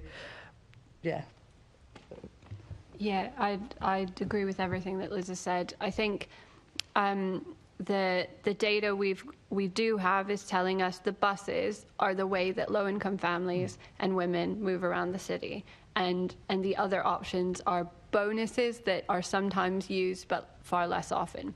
So if we think about London as a bus route, and we think about the time it takes to get where these families need to go, and evaluate it in terms of, as we've already said, can they get to school? Can they get to nursery? Can they get to the hospital? Can they get to their job? How long is that going to take? There's buses that just never come. That's a huge impact. They can't hop in a taxi and make up for that, so they're stuck. So I think it's just evaluating the whole system by really listening to what they're saying, and we need the buses to work because we can't afford the other options right now. So we can either make those other transportation options far, far cheaper, which I think is very, very difficult, or we make buses better in the interim. And so, at the heart of it, it's listening to what they're saying and going, those other options are there, but they can't take them for many different reasons. So let's make buses work for them. So the Equity in Motion plan is going to attempt to analyze protected characteristics, but at the moment there's very little emphasis on transport poverty within those, and little attempts to use that to inform priorities. Ideally, you would have developed indicators that would be able to analyze how best you could address poverty through transport, but we're just not there yet. I mentioned Manchester as a potential solution when it comes to these issues, but they started from a data standpoint. The Greater Manchester Independent Inequalities Commission includes a metric that tracks transport accessibility and availability across the region, and includes others that track spending among low-income groups. They use this as an attempt to try to reorient growth strategies towards universal basic services. I also want to bring up Resolve Poverty. It's another Manchester organization. This one's a nonprofit. and they work in local communities, surveying local needs, and include analysis of transport use and transport spending, and they're trying to use that to build an evidence base to improve local conditions and establish a kind of project evaluation method to be used to improve bus services. Thank you. All great points, and I think a lot of what you were talking about there, particularly Dr. Hind, was actually, organisations like Google do have that information about where people are travelling from and to, don't they? And so it's about potentially, sort of using that information for good, but absolutely in terms of sort of involving people with the process. I talked a little bit about the night bus service as part of the question, and so just to check in with all three of you as to whether what role the night buses, but also if you look at some of the innovations or where we are going forward, there's sort of two key things around transport poverty around buses. One is Superloop 2, and the other one is obviously that over these last few years we have had a fares freeze for very many of the years that the Mayor has been in place, and so bus journeys haven't actually increased in cost by very much during that time. Plus, of course, you've got the hopper, which was introduced right at the start as well. So those longer journeys, which might take two buses, have been introduced. So what impact do you think they've had and will have going forward in terms of tackling transport poverty? I made a note about the Superloop, and there was a report in 2015 by London Councils and London Travel Watch and Trust for London about the impact of travel costs on low-paid Londoners in outer London, and I would love to see an update of that report to calculate that in. I think based on the limited feedback we've received, it could be helpful, particularly for young people thinking about wanting to get into central London and take on opportunities such as apprenticeships and college and things like that. So I'm hopeful, but I don't have the data on that, but would be very keen to see it. About the night buses, just quickly to say that the feedback in our surveys was they don't like to use them. They feel unsafe, and these families are more likely to live in areas that have higher rates of crime and higher rates of deprivation, and so their feedback was we avoid it, and I'm worried about my children if they have to use it as well. So more of avoidance rather than... Yeah, I mean, I think with the night bus, probably thinking more around low-paid workers going to and from work rather than families' use of it. But certainly with families, I think more around the Superloop, the hopper, that sort of thing. So. Yeah. Sorry, can I just come back quickly on the point about Google data? Google data should not be used as a way of propping up problems that we've got with TfL data. Google data is very good at tracking people who have smartphones. So the sorts of people that we're talking about, low-income families, are less likely to have smartphones. So we're doubly measuring people that are commuting who have a work phone and a home phone, and ignoring people that don't have a smartphone. So can we not use that as a stand-in for good quality data from TfL, please? Okay, and Gideon, did you want to go?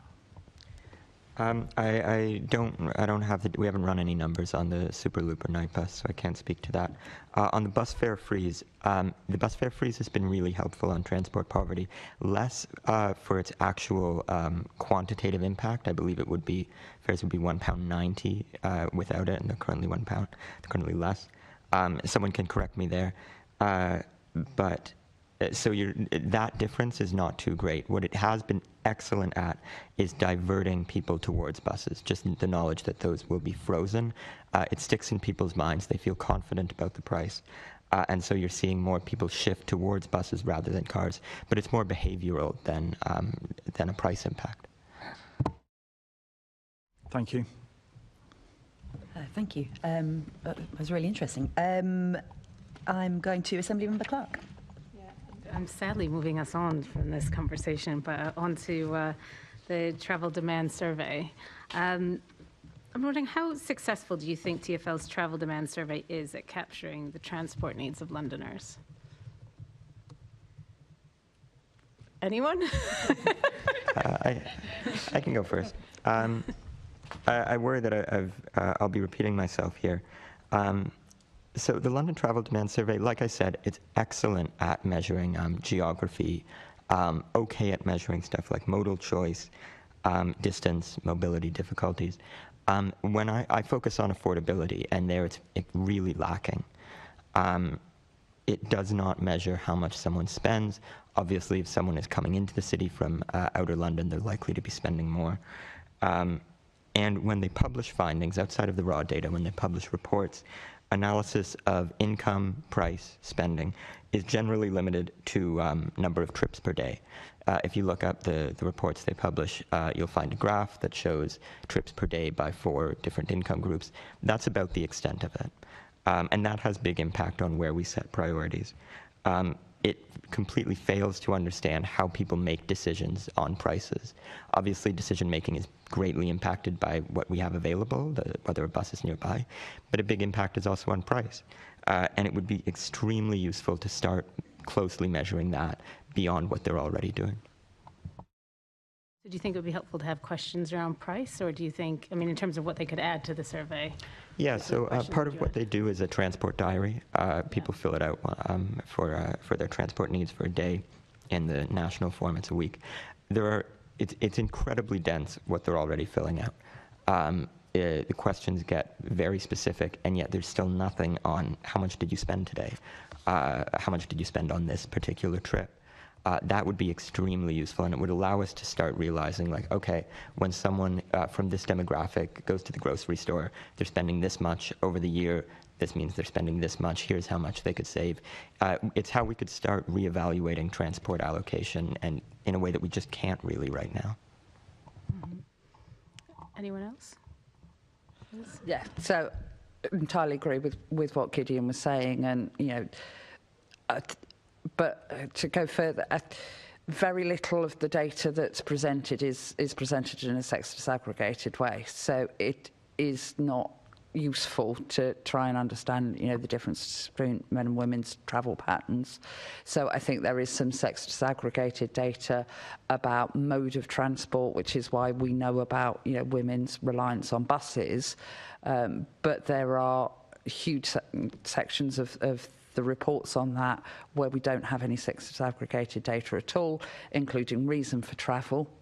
I'd also like to see information about total time taken to travel. So, where we know that women are trip chaining, how long does it actually take them from leaving the house to get to work, to do multiple journeys? That data is not there. And then, from that survey, we know that there are as many commuting journeys as journeys in the other category. Well, we need to see more information on what is included in that other category, how many of those journeys are care-related journeys, how many of them are accompanied journeys, and again, how much are people having to spend, on those sorts of care journeys before they get to work, before they're doing other things as well. That data is just not there at the moment. Thank you, Chair. Thank you. Assemblymember Garrett. Thanks. Sticking with the London Travel Demand Survey, obviously we've just been thinking about what data they collect in it.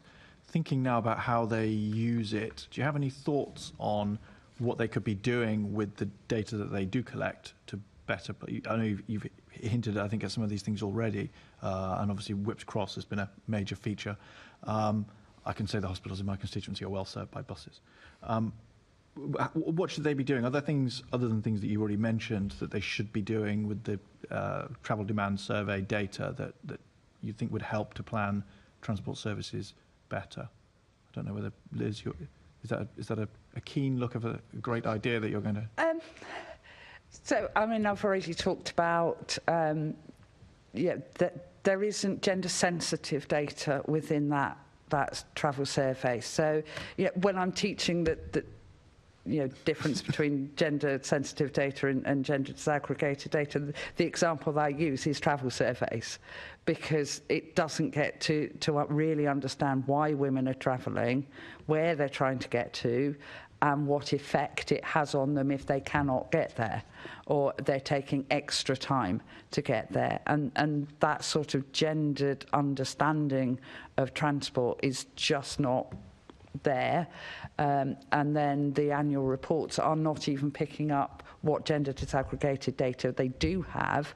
The only thing that they are reporting on reliably is the difference in cycling and walking and active travel, which we do see a huge gender difference between those two behaviours, and that is active travel is something that we would want to look at.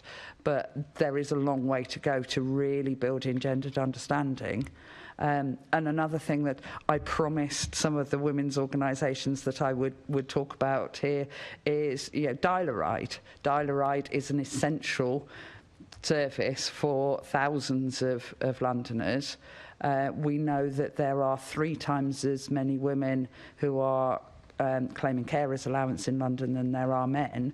This is an essential travel service, but we're not collecting data on how effective it is, and we know there are problems with it of people not being picked up in time, and again that has enormous knock-on effects to stress, health, whether people are managing to get to the appointments that they need. Yeah, so it sounds like then not to put words in your mouth, so correct me if I'm wrong, but it sounds like the biggest single thing that you think they should be doing with the data that they're not is just disaggregate it so you can actually see this pattern of what men and women are doing differently, so that before you even get on to then thinking about specific services, because we don't really have the information to start having that thought. Is that...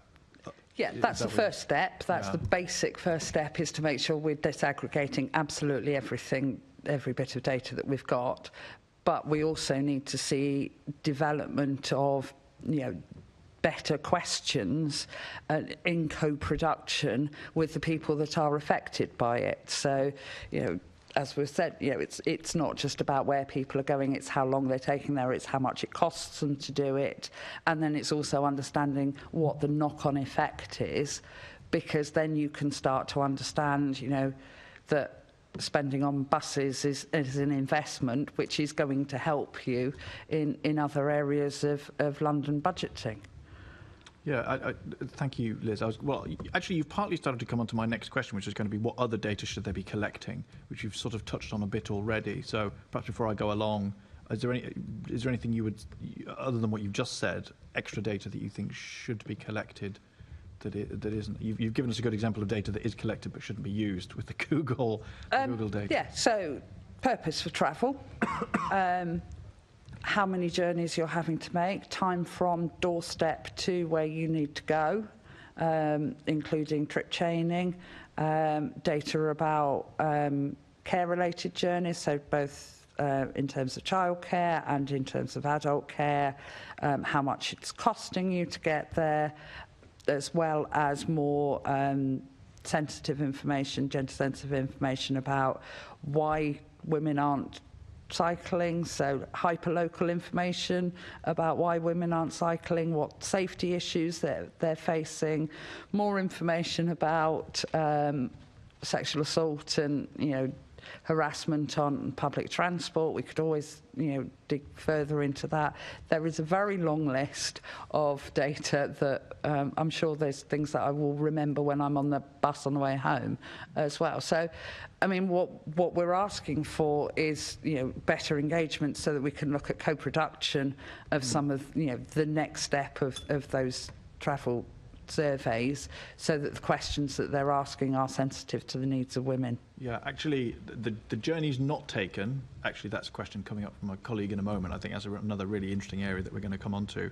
And not to use the chair's job, but if you do think of anything on the bus on the way home, you definitely can email us and let us know, and we can add that information. Emily or Gideon, did you have anything on this question about what else they should be collecting or what they should be doing with the data? Yeah, interestingly, I was going to say, what about the journeys not taken? So I'll leave that for now. But in terms of children and young people in low-income households, being able to map those things together, so not just about age, but about income and also thinking about when they're going on journeys, and this might be collected and I'm not aware of it, but on their own versus with friends versus with family, thinking about how often they have to as a young person, undertake care responsibilities themselves, and what factors they think about as being a young person, plus also caring for family members, and experiences of public transportation with that.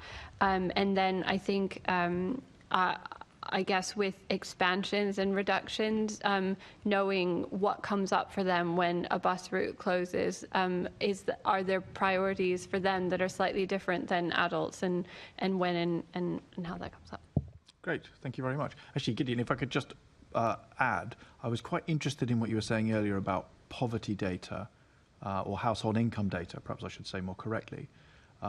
Which I think is an interesting question, but I wonder whether you've explored. Obviously, people are sometimes reluctant to give that information, especially if they feel it's not relevant to a transport survey. You get privacy issues and so on, or perhaps just people feel embarrassed to give that information. So I don't know. You were advocating to collect it. I don't know whether you've thought about how to overcome some of those reluctance issues. So keep in mind the survey that London TfL does already collects income data. It's granted at a broad level. It tends to be within £20,000. But if that's the problem, they're already rejecting it.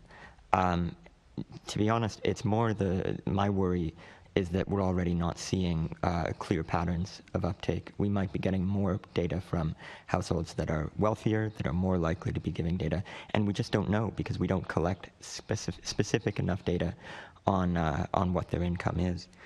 So in terms of what could be added to the London Travel Survey, you're right, income data, spending data, poverty data. And I agree with Liz on the purpose of travel. If we don't know the purpose of travel, we won't know the impact of cuts to that travel. We won't know whether it's cutting them off from labor market access, social exclusion, less access to opportunities and services. And specifically, if we don't know what their income is, we won't know how vulnerable that household is. Can they just shift to getting a cab, or, as is more often the case, are they actually going to be cut off from the services they need? Thank you very much. And I don't know if you wanted an opportunity to answer my previous question as well, which was about having whatever that is collected, what they should do with that to plan services. At the moment, we are collecting a lot of data that we aren't really using on services. I reference again what Manchester is doing to integrate socioeconomic indicators beyond simple cost-benefit analysis. There was one report that put it better than I can that said cost-benefit analysis is almost always presented as a means of using scarce public funds as efficiently as possible to deliver higher productivity and economic growth, or in other words, as a value for money exercise. And it completely disregards the socioeconomic impact. So if all of our demands are granted and we start seeing actual data start being collected, the next step following on from that can we get TfL and in some cases, can we get government policymakers to start planning transport around those socioeconomic objectives and not simply on a cost-benefit route? Thank you very much. Thank you, Chair. Thank you. And yes, just to confirm, if you do think anything on any mode of transport on the way home, or even when you are home, please do send it in. We're very, very open to that. Assembly Member Russell. Thank you. And this is the question about the groups that don't use transport services. So the Travel in London report has private transport on about 40%, public transport just over 30%, and walking and cycling together making up another sort of 30% roughly of trips in London. But in one of our earlier meetings in this investigation, we heard from Paul Herriotts, who is the director of the National Centre for Accessible Transport, about the importance of engaging with the people who don't use public transport or don't use transport services. And he said, don't just get the people who use the tube to tell you what the tube is like. Get people who do not use public transport because they're frightened of using it or they've had a bad experience. And you need to be reaching out to potential users as well as regular users to really understand transport needs. And we've heard a lot this morning that kind of this afternoon that relates to this question. We heard about the forced car ownership and the additional financial burden, very often on people on the lowest incomes living in outer London where there's not much public transport. We've heard a lot about the sort of the purpose of trips also having a significant impact. But the question is, what should TfL be doing to better understand the needs of the people who aren't using TfL services and why they aren't using TfL services? And I suppose that TfL services is public transport, but also walking and cycling, because those have very specific infrastructure like crossings and bike lanes that get provided by TfL. So, yeah, what's going on? Does anyone want to go first? Yeah, I'm happy to. So a few groups that we're aware of who think twice before using public transportation. One is those with a child who has neurodivergence, so noise on the tube, but also on the bus can be quite overwhelming, and also the experience of it. So we're quite concerned for those who already have quite low incomes, that then they have to invest in a taxi for that. So, or are thinking of other methods. So that's one group, and then also quite a few parents in the early years emphasize quite frequently that they avoid. When I asked a group of parents of 0 to 5, 70% said they had a reason why they would avoid public transportation. So they listed things like it's dirty, or they feel unsafe, or it's unreliable. So I think it can vary. And if I had gone more specific around location, I might have been able to kind of understand which areas feel less safe, which areas feel like the bus is less reliable, things like that. But I think those two groups, of those with neurodivergence and then those with younger kids, prefer to avoid forms of public transportation as much as possible when there's an alternative, because it just feels too tricky. Thank you. Gideon. So we know some groups, right, that aren't taking public transit. We know vulnerable groups, women, of course, disabled people, youth, elderly. So that's a place to start. I would also add that in many cases, we tend to focus on the demographics and not the geography. In many cases, people aren't taking public transit just because it isn't available to them. And we all would make the same choice if a bus is an hour walk away. That's one easy solution that sort of it gets lost in the details when we end up talking about it. That's not to say the demographics isn't important, but geography is as well. In terms of accessing those who are reluctant, interviews and focus groups are one of the best ways. You get answers to questions that you didn't ask, which is the main data that we need. I would add the tricky part there when it comes to qualitative data collection and policy making is having it listened to and having it actually make an impact. We hear a lot of quantitative data. I've talked already about the problems with simple cost-benefit analysis, but it's doubled when you're just trying to bring up findings from a focus group or an interview. So actually finding a way to make an impact there and get policymakers to listen. Thank you. Liz. Yeah, so pick up on a couple of points there from Gideon. I mean, obviously, I agree with everything that's been said before. The geography question, I think, is a really interesting one. So Transport for London is currently producing maps to show how many types of transport are available at particular areas. I would like to see that map filtered for step-free access. Because, if you're, a chair user, or you've got a buggy with you, then a tube station with no step-free access is not a form of transport.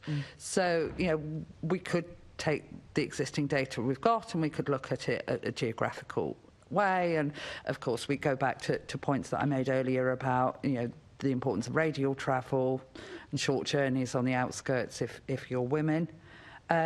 Picking up on points there about the the difference between qualitative and quantitative data. I mean, focus groups, yes, they're a great way of understanding, you know, the qualities that we want to collect data on. So, you know, how do we understand purpose of travel? How do you collect that sort of data that we might want on purpose of travel? Well, you're measuring qualities, so you need to have that sort of qualitative data from those groups. And, you know, I would always advocate that those sorts of groups are done, you know, in a nice, friendly, collegiate space where it's not us and them, but, you know, people working together with plenty of tea and cake, so that you can have those sorts of really friendly discussions. And then, of course, you have to recognise that the people who are least likely to be using transport and accessing transport are those people who are, you know, disengaged for some other reason. So, you know, there are a lot of women's organisations in London. Women's organisations tend to be both place-based and serving a particular community. There are a lot of very small women's organisations in London who would have that sort of expertise that you could bring in, that you could talk to, but you need to make sure that those events that you're running are in a place that they can get to, at a time that they can get to it, that if they can't use public transport, then you've gone and picked them up in a car so that they can get there, and you've paid them for their time, and if they're carers, you've also paid them for substitute care. Because, you know, nobody should be out of pocket to come and tell you information that you need to know about transport in London. That's a great list of things for us to give to TfL, so thank you very much. Assembly Member Garrett, did you have a... No, okay, that's fine. Sorry, that surprised me. Those are all of our questions then, just looking round. Yes, so thank you so much for your contributions, for your responses. It's been incredibly interesting. And we're now going to take a short adjournment, and we're going to come back at 3:40. Yep.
welcome back to the Transport Committee and our discussion on accessibility and inclusion in transport planning. For this second panel, we're joined by Callum Shakespeare, Partner and Engagement Officer at WizKids and a member of TfL's Inclusive Transport Forum, James Lee, Bridge Programme and Total Assets Lead at the City Bridge Foundation and a member of TfL's Independent Disability Advisory Group, and Lauren Price, a member of TfL's Youth Panel. Welcome, all three of you. I'd just like to ask you first if you can explain the key purpose of the engagement group you're here to represent and how your engagement with TfL works. Does anyone want to lead forward? Thanks, James. Thank you very much. Thank you for having us here today. So I'm here representing the Independent Disability Advisory Group for Transport for London. The group is made up of disabled people who all have lived experience of disability. They all hold a great degree of technical knowledge or knowledge around disability issues as they relate to public transport. So we are an expert advisory group that helps to support the work of colleagues across Transport for London. So I'm representing the Transport for London Youth Panel, which is a group of around 30 young volunteers aged between 16 and 25. We all have different lived experiences of London. Not all of us have grown up in London. Some members of the panel have recently moved to London for either education or work. And we come together around every 2 months, hosted by TfL, and we get to meet different TfL departments, share essentially our young person's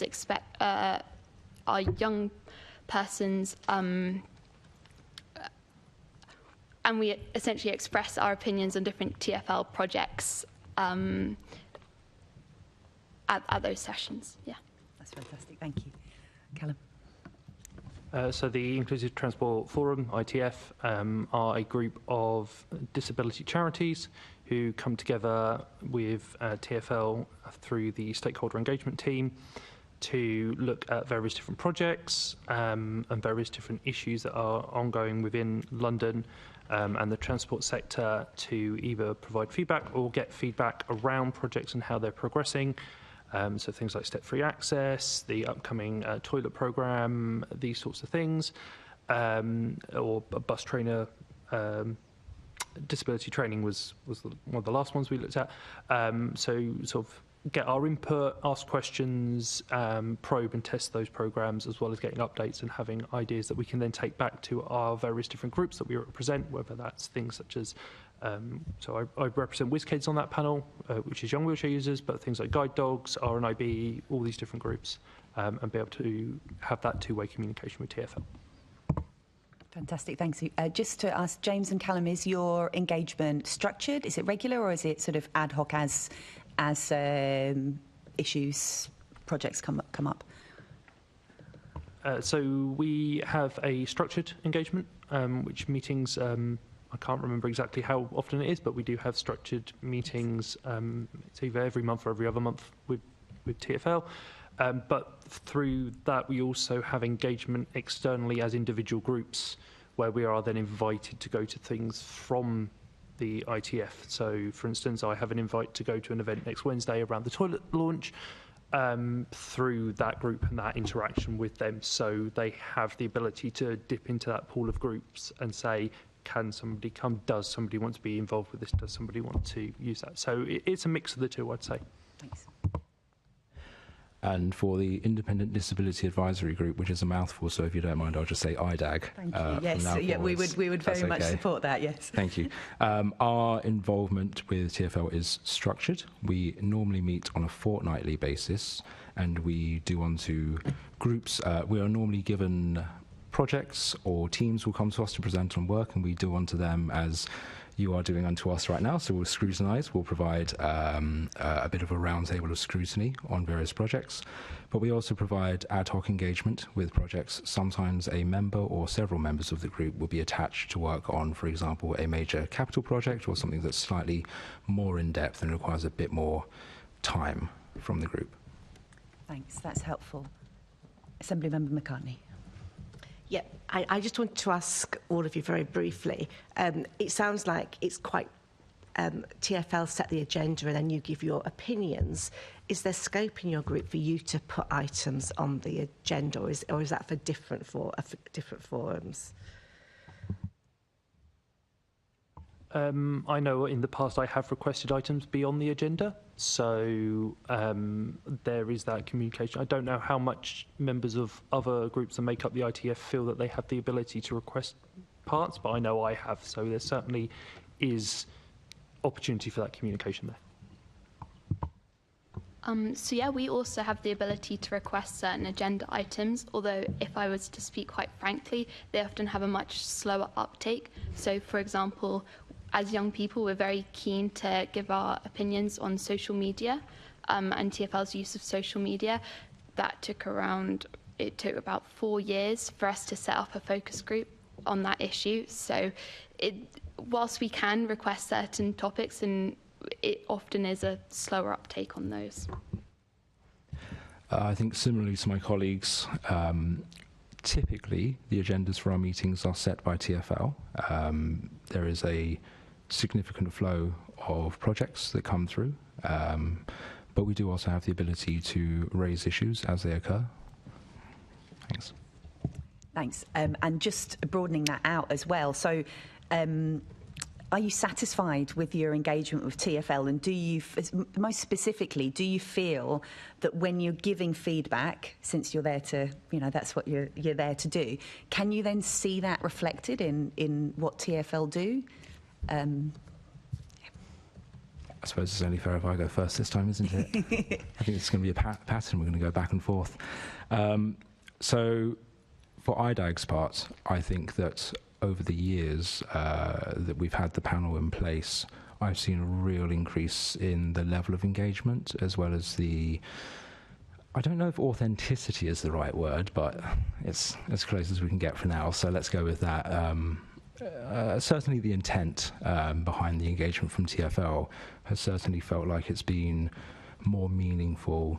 I think that an example of this would be the fact that projects now come to IDAG at a much earlier stage of their life cycle, where we can have the greatest impact. One of the things that we're always saying around accessibility is built-in is better than bolt-on for lots of different reasons, not least of which is cost, of course.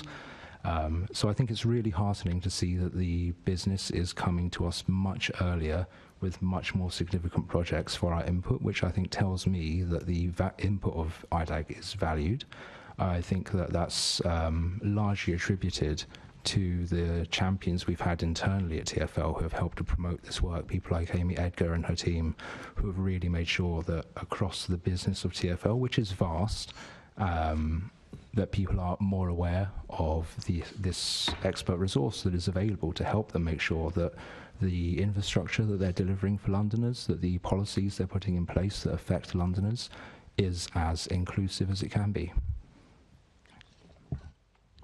Just to pick up on something that James just said, I think there is a real big correlation between what stage of the process the TfL department is coming from. So if they come to us at a very early stage, they're generally very receptive. They want to hear more. They want to be able to plan more inclusively. But sometimes they come to us when they've already implemented something. They've already formulated what they think is best. And I think sometimes there is a slight tendency for us to get the impression that we're almost there to just say, yes, that sounds great.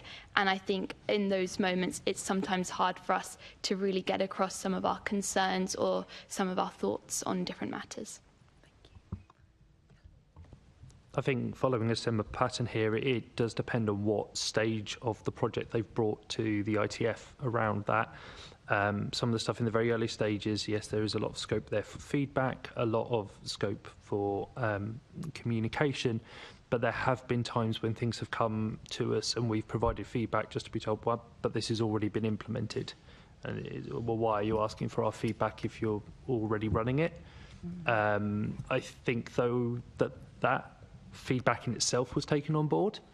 and certainly some changes were then made as to how things were presented or how things were initially given to us, so that we were aware about what our role was in that presentation when we were providing feedback, whether it was like maybe updating it or just sort of commenting on how well it's going to work, or whether it was at an early stage, we want your full input about how this is developed. So like as a difference, just as an example, the bus driver training was given to us as this is a finished complete module, it's being rolled out. Why do you want our point then? However, we're also involved with the bus ramp design and the tender process. That's not being rolled out yet, that's still within tender, so our views in that are very early on. So 2 different situations there, 2 different inputs.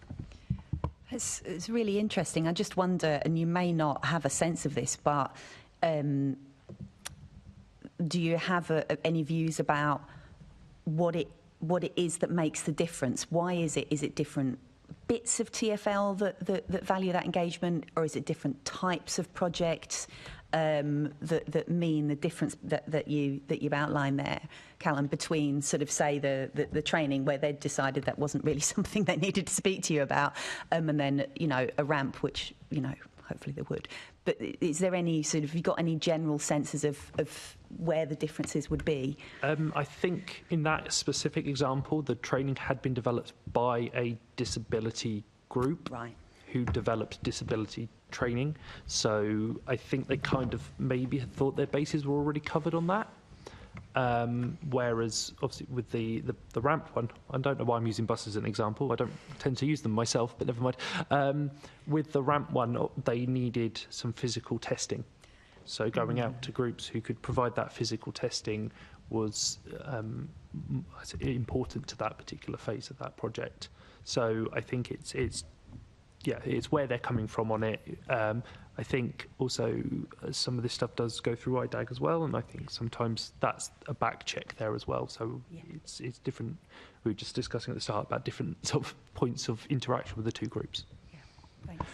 If I may, I think there's a really interesting question in here around participation and meaningful participation, right? And how much does TfL as an organisation value the meaningful participation of a really wide range of equity groups?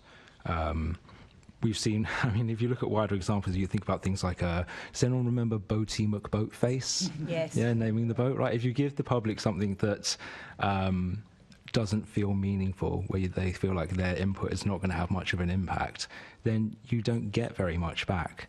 I think that one of the challenges for TfL is thinking about how it can make sure that the participation it seeks is meaningful, that disabled people or other equities groups feel like the input they're giving to TfL will be actioned, will have some sort of meaningful impact.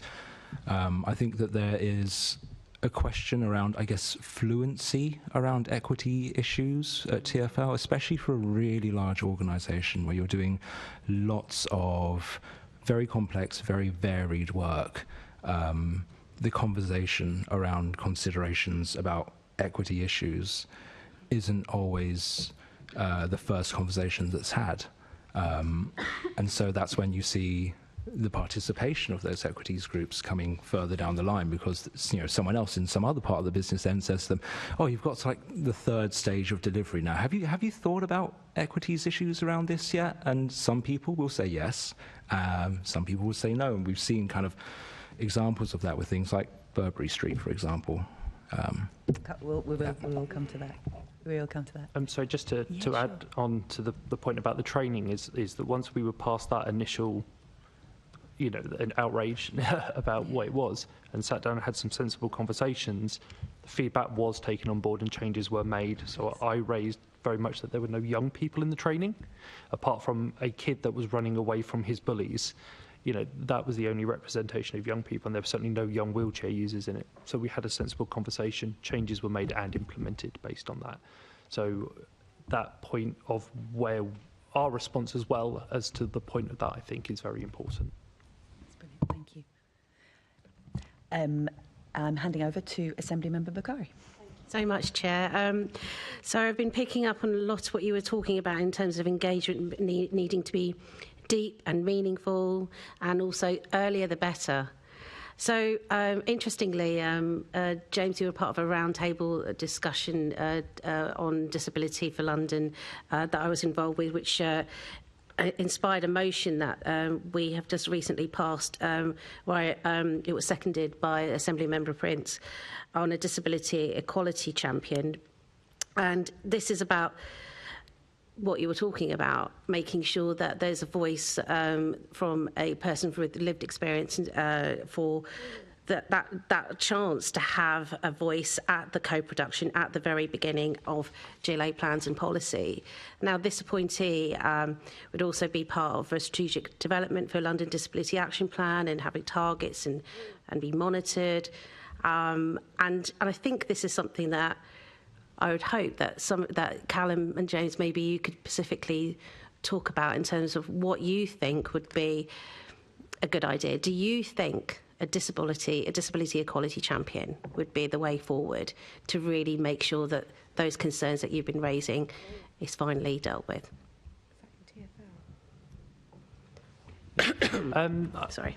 I think it's always valuable to have that kind of role in any work that we do in the modern world. You know, disability is here to stay. You know, my concern is when you start putting targets and outcomes on it in that numerical sense, because that's when people start worrying about it, and you're getting quantity over quality.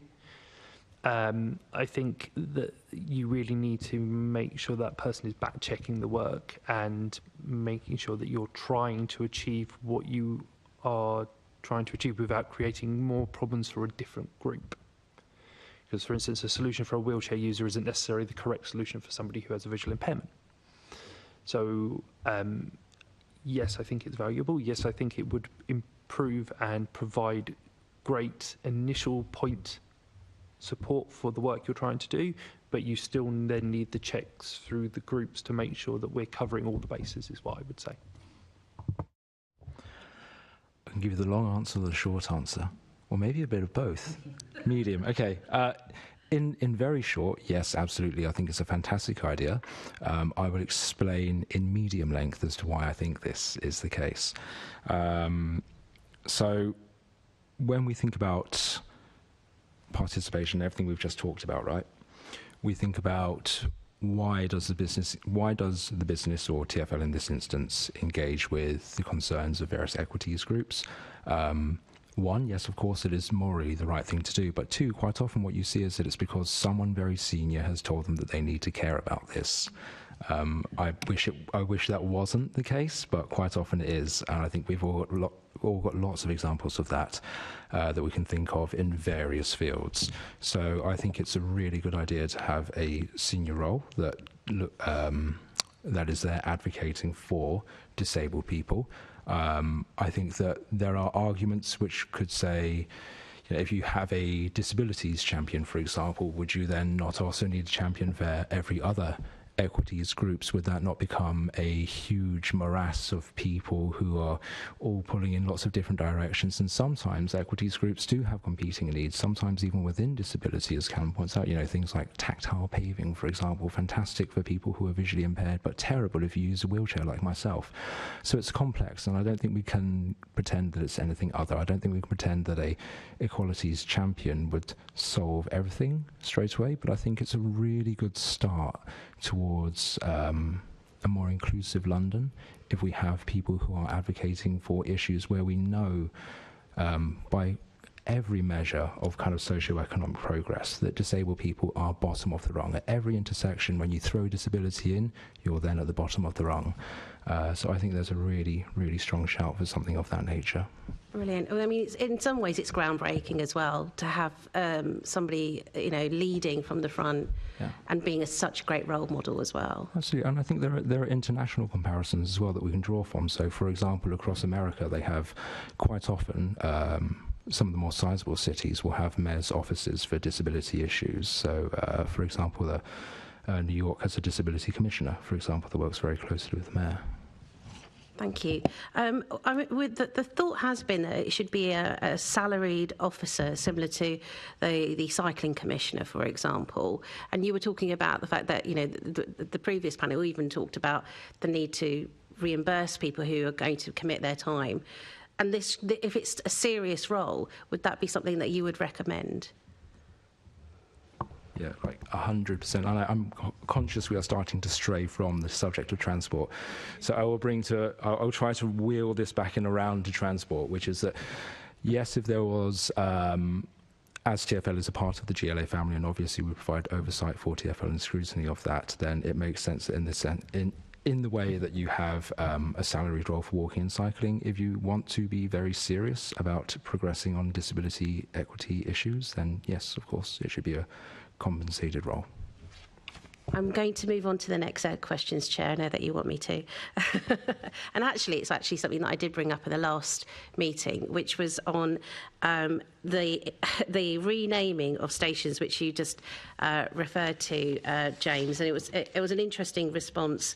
The names were, for example, Southgate became Gareth Southgate, Old Street became Fold Street, and Bond Street became Burberry Street. And they were all linked to particular publicity events, or there was Fashion Week, for example, that was related to the other two. Transport for All said they were heavily critical of this renaming. They wrote a letter to the Commissioner expressing their outrage, and then it happened again. And they were not informed of this, in their words, publicity stunt.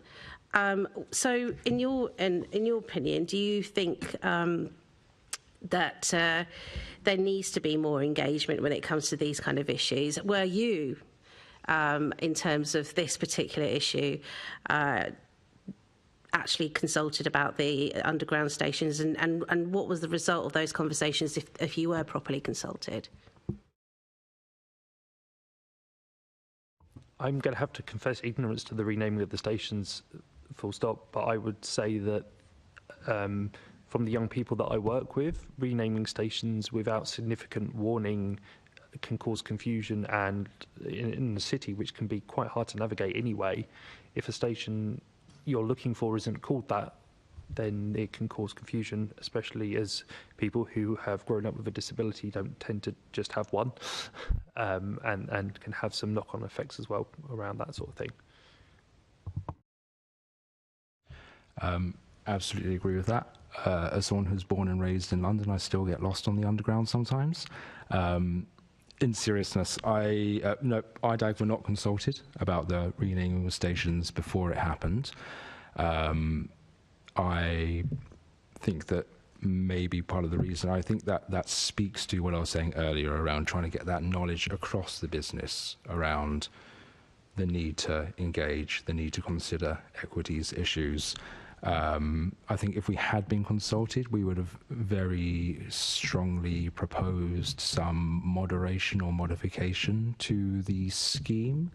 We understand that TfL needs to make up a significant amount of funding, and I think it's great that colleagues at TfL are trying to do that in innovative ways like this.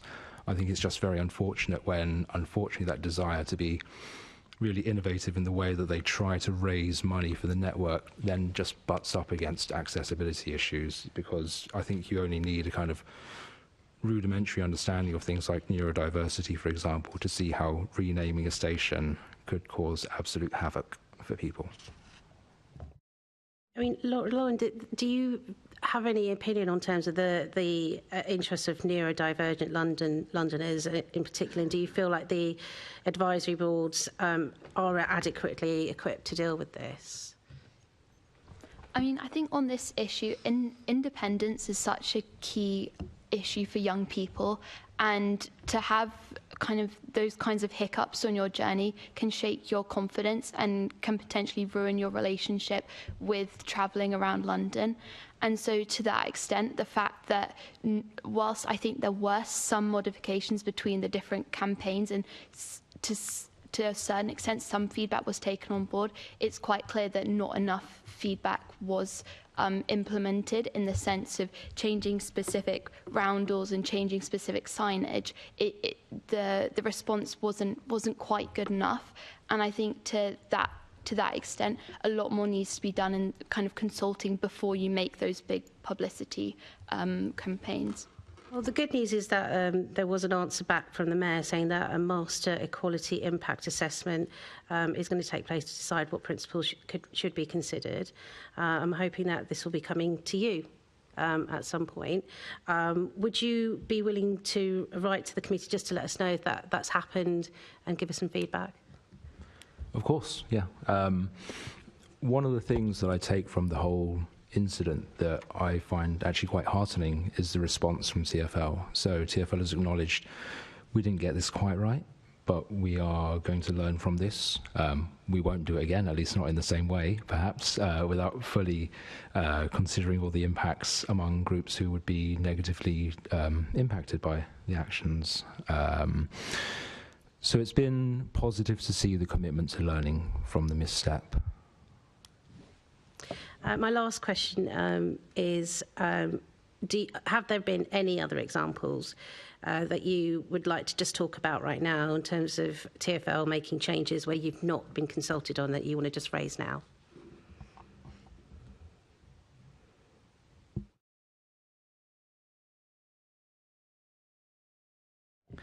I can't think of anything specific, but I think to somewhat answer your question, if that's okay. If you wish, you can come back to us later. Yeah, absolutely. We can probably come back later with examples of particular projects that we'd like to take TfL to task over. But in broad strokes, I think the things that really impact on people are the big things. It's the things like the purchase of new rolling stock. Sorry, that's trains in non-industry speak. Things like buses, for example. What are we procuring at TfL? What are the big infrastructure projects we're working on? What are the things that are going to have huge mass impacts on a significant amount of the population of London? That's not to say that the hyper-local or even hyper-individual things don't matter. They clearly do. But it's the really big projects that often have that knock-on effect onto the hyper-local, hyper-individual stuff. So if you think about transit hubs as opposed to your individual bus stop that's local to you, that's kind of a roll-down effect from poor engagement or poor planning. So yeah. The only thing that sort of springs immediately to my mind is based on the feedback from the guide dogs research that came out recently around bypass bus stops and the non-lowered pavement crossings and the impact that has upon visually impaired people when either trying to get off the bus safely or trying to get to the bus safely and trying to do crossings safely. I'm afraid there was some time I took away from the ITF due to personal matters. So that may have been raised and discussed during my time off, but I know that certainly that was something that they would bring forward at the minute because that's something they feel is not being adequately looked into or hasn't been adequately consulted about when putting in those types of bus stop. Yeah, thank you. And if there is anything that you, obviously, it's a bit of a weird question. It's like, what don't you know? But if there is anything that, if you go back and find that actually, there was particular issues that your panels or forums think there should have been, then please do come back to us and not if not. But Assemblymember McCartney. Yeah, it was just about the renaming of the stations. I'm glad that TfL have said they should have consulted you. But just to relay any sort of great fears, that the transport map wasn't changed. It was the branding on the actual platforms itself. But I accept that could have caused confusion for people who were stepping off and then wondering if they'd. But I think it was, James, did you say they've promised to consult in the future? Is that with your group? That's correct. I believe that there is a letter from the Commissioner that commits to conducting the Master EQIA, Equality Impact Assessment, that was referenced by Assemblymember Bakari, and that would come to IDAG at some point in the future. Okay, we can ask about that, I think. Thank you. And we'd be very happy to report back to this committee on that. Thank you. And if you have a copy of the letter you can give us, that would be really helpful. Thank you. We can also inquire as TfL from that as well. Assemblymember Mahfouz. Thank you. My questions are to yourself, Lauren, because they relate to the youth panel. So you've obviously been a member of the youth panel for 4 years, and more recently you've produced a report which had 9 recommendations to TfL. You've received a response to that from TfL earlier this year. How satisfied were you with their response? I think the first thing to address is that this was quite separate to TfL, unlike lots of the other things we're consulted on. And because of that, we were, I think, more ambitious than we usually are in what we were recommending. So before we evaluate TfL's response, it's important to say that actually what we were recommending, what we were asking for and getting at were quite big things, and they were across lots of different time frames. What was really great, some of the bigger changes, was that we asked for essentially a youth representation on senior TfL boards. That was implemented almost immediately. So we now have one of our youth panel members attending, I think, CSOP going forward, and also on other boards this year. And that's absolutely fantastic. And I think there's still a few minor ironings out to make sure that that in itself is a smooth process, that that person who's attending the boards feels confident to ask questions on behalf of young people and so on. I mean, it's an intimidating environment, and so there's a few things we still want to get right. But that was probably the single biggest, I think, way for TfL to show that they were listening and they were prepared to take those steps. There were other smaller recommendations we made. So we asked for different, I guess, community spaces to be reassessed. So essentially abandoned areas in train stations and across the network to be revitalised, maybe as green spaces, community spaces. And I think those are obviously, those kinds of recommendations that we made are obviously a lot more long term. And so we still don't quite know to what extent they have an impact on what TfL does. But so far it was very promising that not only did they essentially acknowledge and appreciate what we were saying, but that they were starting to take those steps. So it was promising. That's fantastic to hear, and particularly around the representation point there, so that's really good. Obviously, you had those 9 recommendations, and some of those more important ones have already been implemented. Have you got an action plan or time scales or some sort of report that comes back to yourselves on a regular basis that shows what progress is being made on the other recommendations?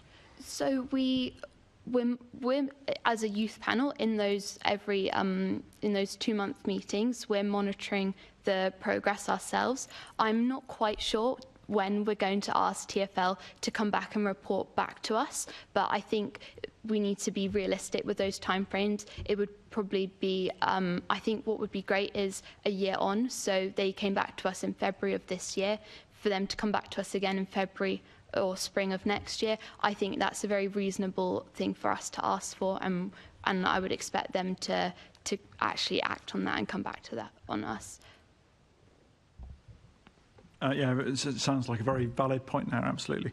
In terms of just moving to transport planning process, and you've touched upon it already, and having looked at your biography, some of the challenges that you particularly care about, safety for women and girls obviously on the network and so on.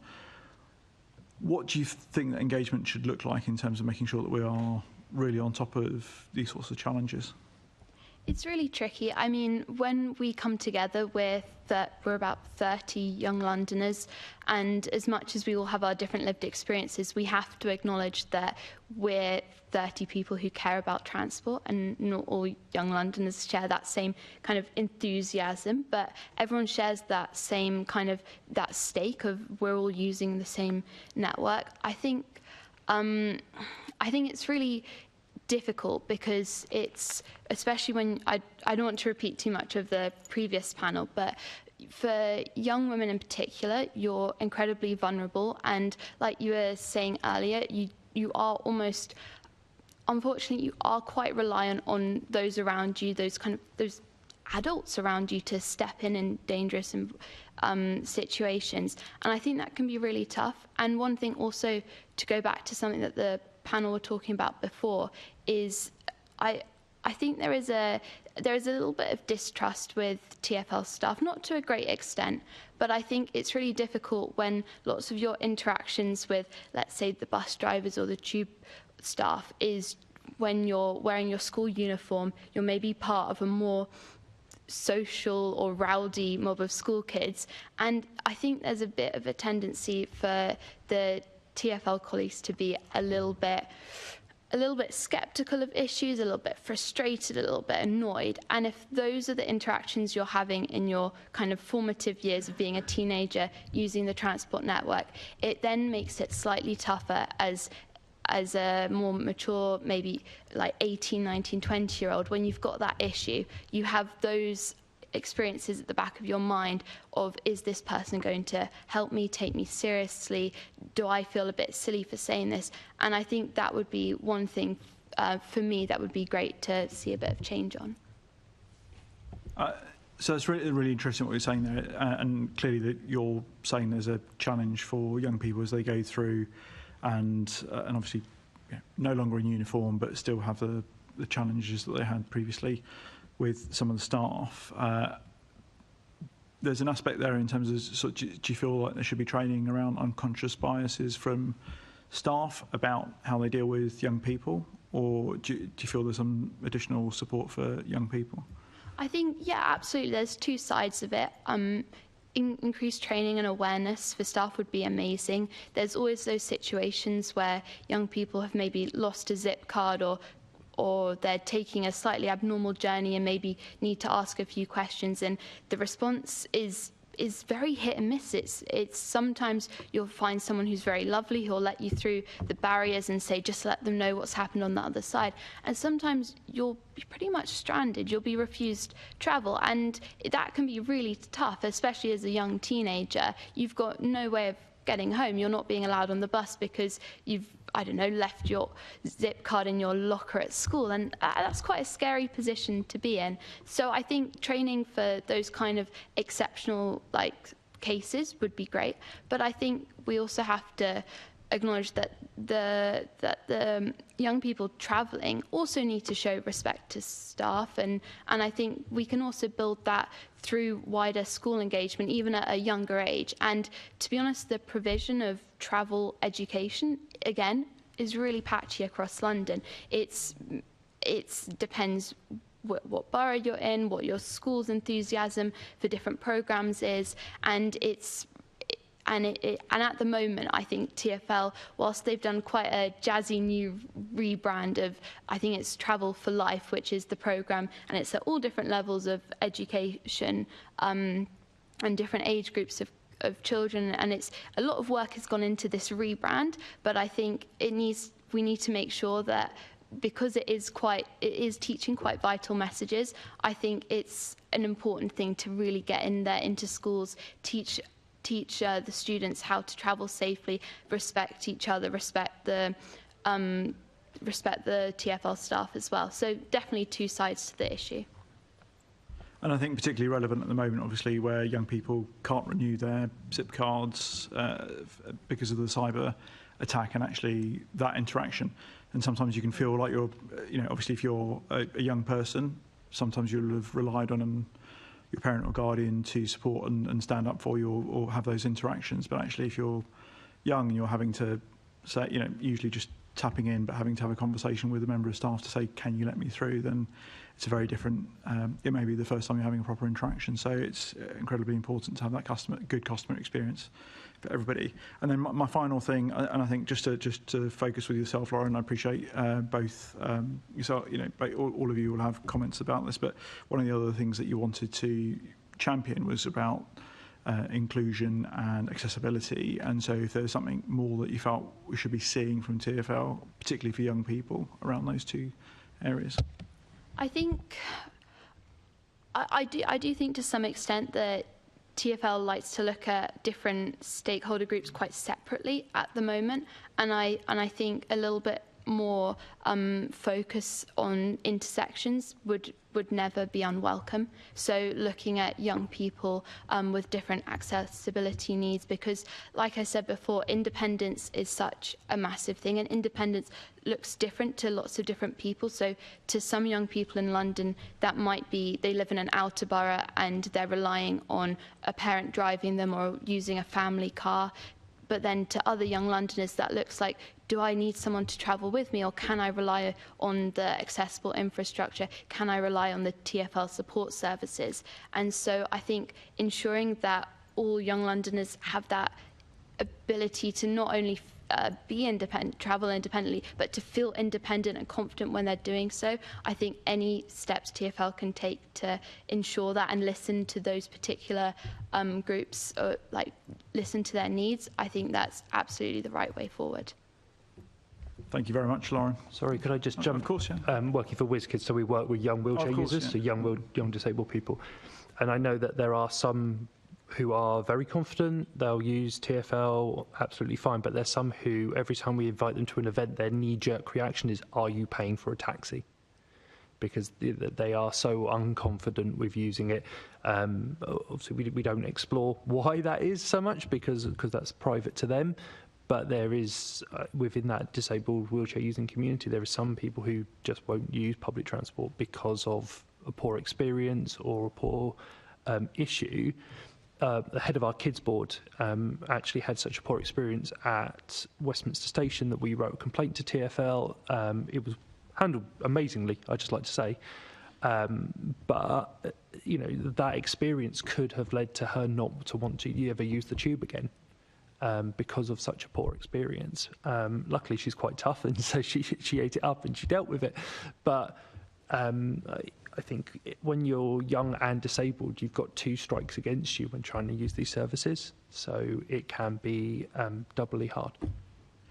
Thanks for that, Callum. Really appreciate it. And I think that anxiety, I guess, that you're talking about not wanting to use that mode of transport in the first place would be really great to be able to tap into understanding what's driving that, and actually if there is something that we can do to support people get over that anxiety. Yeah. Frontline staff training is essential to it. The staff at my station at Edgware, they know me, you know, to the point where they'll just see me coming down the corridor and they'll unlock the gate, so I don't have to worry about doing like they know me so well.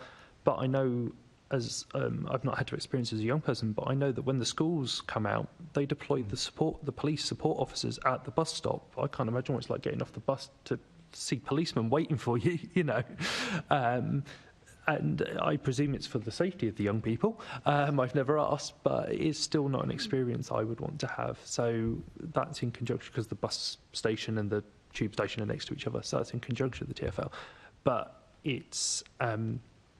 as I said, that training, I think, is so important so that people know how to interact. The number of times I've gone to a tube station and gone, hang on, but that's closed, how do I get there? They don't have a clue.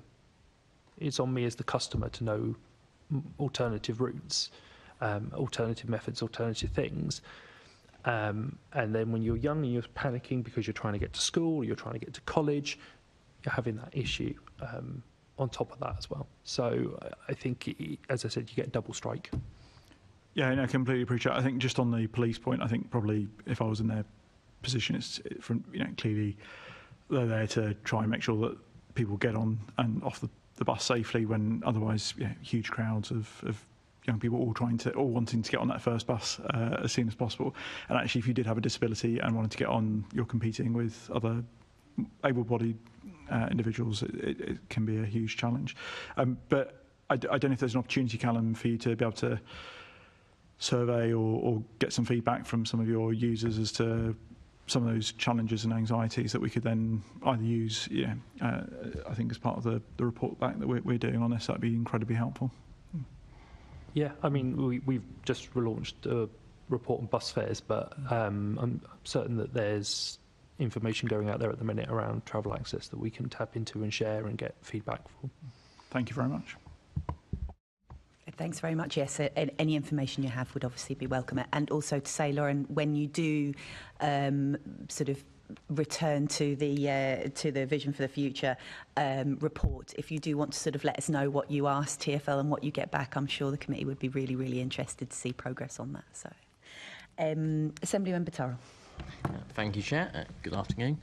So this is just to Callum and then to James, and that's from the point of view of your organisations. Are you satisfied that Transport for London engage with a broad and diverse enough range of young people?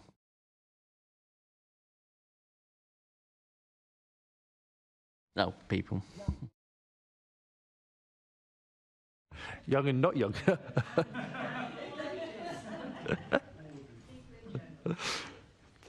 I think from the ITF, we do have a diverse range of organisations there that are looking at different facets of disability, from physical disability, neurodivergency, visual impairment, mobility issues, all sorts of different groups. I know there are some groups outside of the members who may be interested in joining, who maybe haven't because they've been to other TfL events, but I don't think they currently sit on the ITF. So I've spoken to a contact of mine at RNID, so Death, who I don't think they currently sit on the panel. So it might be worth exploring just to see where those gaps are. But on the whole, I think, yeah, it is quite diverse. Attendance isn't mandatory, of course, so who we get when is also fluctuates and differs. And you can dip in and out of the different sessions. So if something is of particular interest to you, then stick around. If it's not of particular interest to you, people leave and they come back for a different session throughout the forum, because they're usually a couple of hours long.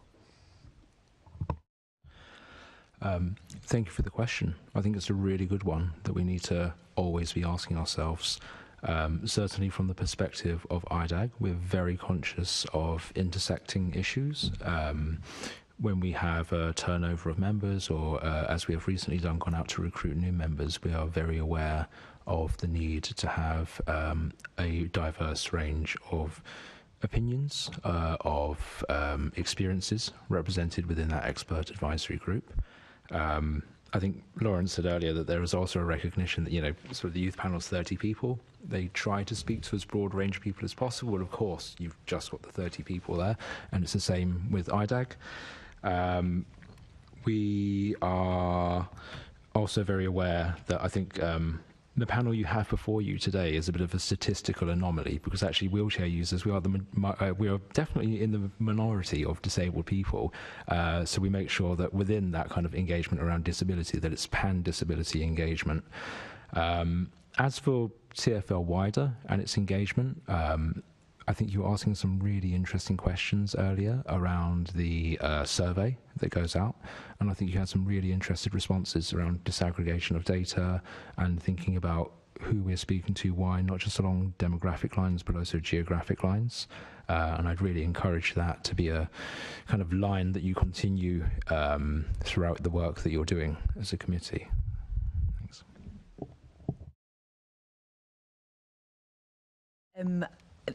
If I can ask, and obviously you're here to represent the organisations that do have sort of these formal sort of advisory panels, but obviously there's quite a lot of people who may have barriers to travel on. Do you have any views about that? And like I say, I'm very glad that you all do get engaged, but do you have any views about why there aren't other advisory panels for other groups of people? You don't need to answer that, obviously, because you're obviously here to represent the organisations that do engage. It's a tricky one, isn't it? I mean, there's a thing around what's good, accessible engagement. I think in both panels now we've touched on the fact that participation needs to be meaningful, that it needs to be adequately compensated, that we, as the organiser of engagement, should try to remove as many barriers as possible to having that happen. I mean, in this committee meeting today, we have an example of an inaccessible engagement process. My colleague, who is the chair of IDAG, who has a hearing impairment, specifically asked around the availability of interpretation or some form of subtitling at this meeting, and it hasn't been provided. so they're not able to fully access what we're talking about here today. So I think that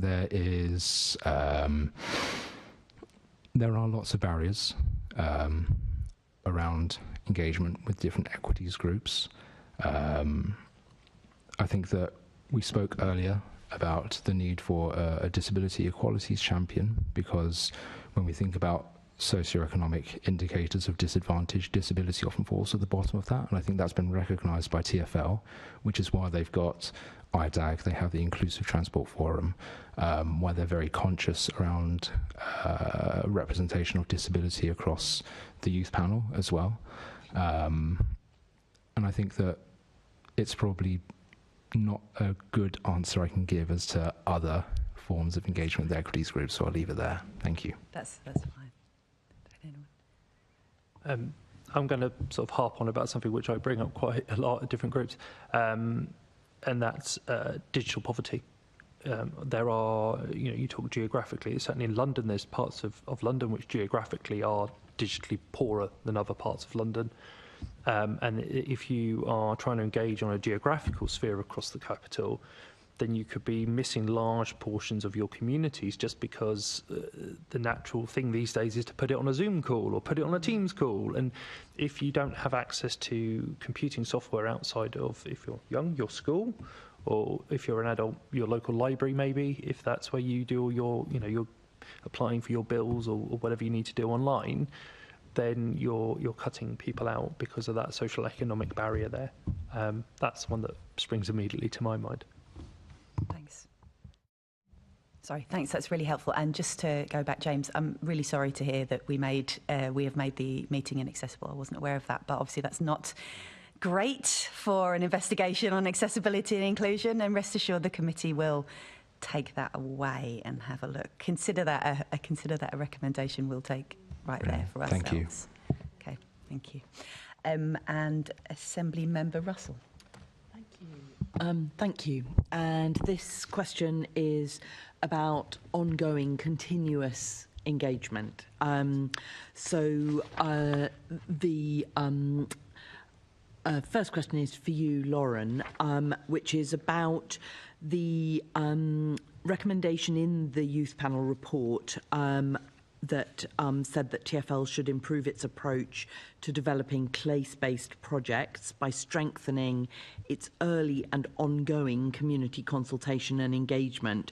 And you gave sort of good details on what you were looking for there. So you wanted, rather than presenting a pre-designed solution for public commentary, it would be more beneficial to source ideas and identify issues directly from the community. So that's about kind of pre-engagement before there's something solid to comment on, and highlighting issues early in the design phase, paving the way for significant time and cost savings in the overall project. And you also said when the community feels involved and valued in the decision-making process, it fosters trust and credibility.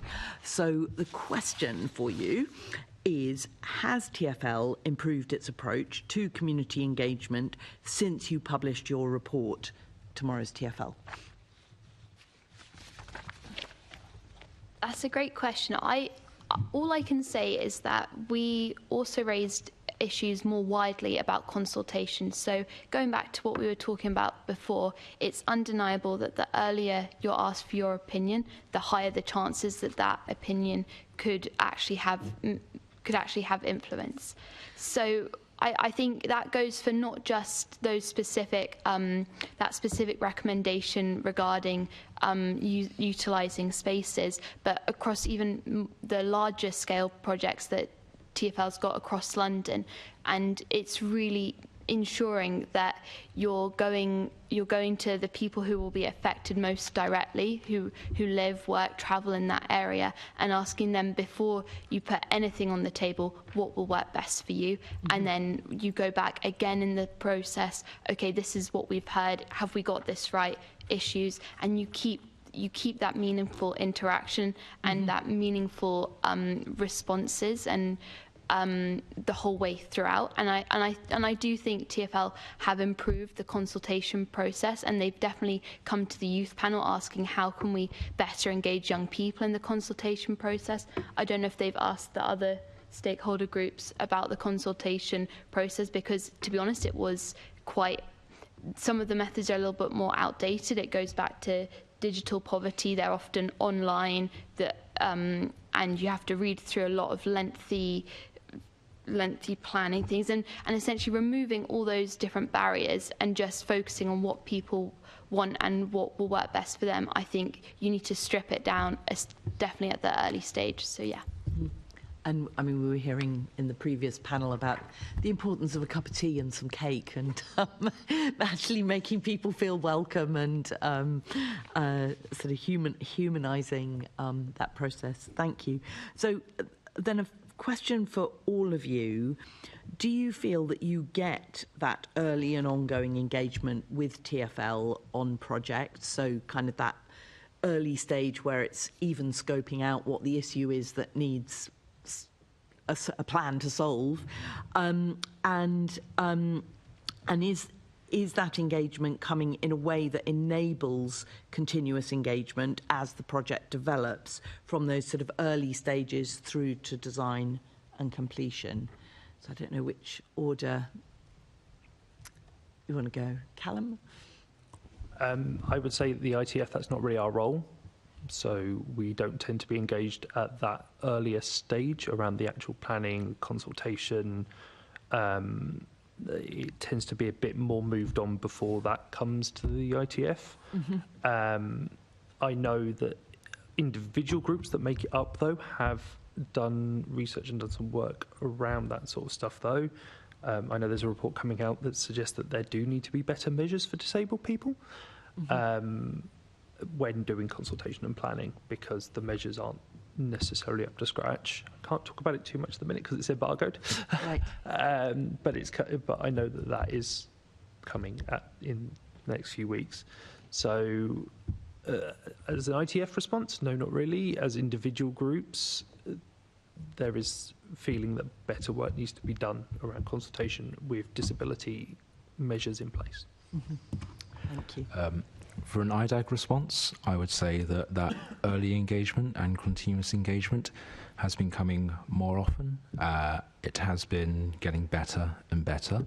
And I think, as I mentioned earlier, I think that's because the value of that engagement has really been championed internally at TfL by a small group of staff who have then helped to raise that awareness across the business. I won't stray back into talking about the value of champions.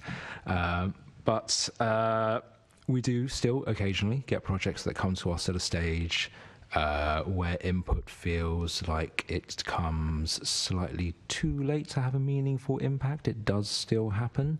But when that does happen, there is always not so much a wag of the finger, but certainly encouragement to return in the future with any future projects at an earlier stage where input can be more meaningful.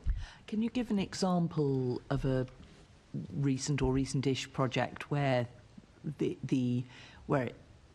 your input has been requested too late? Can I return to you with that one? Yes. Sorry, yes. I can't think of one specific off the top of my head, but Sure. We can certainly come back to you. That would be really incredibly helpful. Yeah. Thank you. Make a note. Lauren, did you want to add anything on this? I think so we meet every 2 months, and within those meetings we often get to meet different, very kind of, sometimes smaller teams from across TfL. So we recently did a session with TfL Go and some new design changes on that. And sometimes in those kinds of scenarios, you'll get the TfL colleagues saying, okay, we've listened to you, we're going to go away, have a think, and we'll get back to you in however many months' time, or when this comes out, you should be able to see some of what you've just said reflected in essentially the finished product, or when we implement this. And that's always really heartening to hear. And then I think you can always sometimes be a little bit skeptical. So if they've actually been taking notes during the session, which sometimes they do, then you feel, oh yeah, okay, they really were listening. Sometimes you feel like, okay, you probably just think we've just complained or critiqued your like precious project a bit too much, and you're probably not going to tweak it all that much. So we can be a little bit skeptical, but for the most part, for lots of those more smaller projects and different ideas within TfL that we're consulted on, you do feel like, especially at those early stages, they have taken on board what we've said, which is always heartening. Great. Well, I think it's back to you, Chair. A kind of mixed bag there's definitely things for TfL to do to improve. But I think there's what is heartening is that there is a sense that there is a desire to improve and learn and get better, and that's a kind of positive, hopeful thing, rather than feeling that, it's like they're on a journey. Perhaps. If I can, I think that's a really good characterisation of it, and I think that what's really I would like to think is happening is that communities are becoming more adept at holding TfL to account, right? Just as you are doing. There's also this kind of groundswell of grassroots communities, of individuals, of equities groups that are becoming better and better equipped at challenging the power structures that lock us out of accessing essential public services. Sorry, can I just... so while you were talking, my brain just thinking about the EV, which we were consulted on, the EV charging. But it's about the right tool for the right job. So IDAG, for instance, you said you have technical expertise, you know about the different regulations, that sort of thing. Most of the people in the ITF, we don't know what that regulation is. We would have to go off and spend a couple of hours researching it to know what the different specifications of measurements and heights and cable weights and all these different things are to sit and give our opinions. So we're much better placed to give the broader disabled view around lived experience opposed to the more technical consultation side. Yeah. So right tool for the right job. That's really helpful. That's clarified the difference between IDAG and ITF in a really clear, simple way. Thank you. Thank you, Assemblymember Russell. Does anyone have anything else? Oh, well, those are all our questions. Thank you, and thanks so much for your time and your input. It's been really, really useful. So thank you for attending. The committee has just literally a couple more items of business to deal with, so you can feel free to leave the chamber, but it will only be a minute or two if you want to hold on. Can I ask the committee to note the report and the discussion? Noted. Can we delegate authority to me as chair in consultation with party group lead members to agree any output arising from the meeting? Noted. Can we note the work programme and meeting dates? Noted.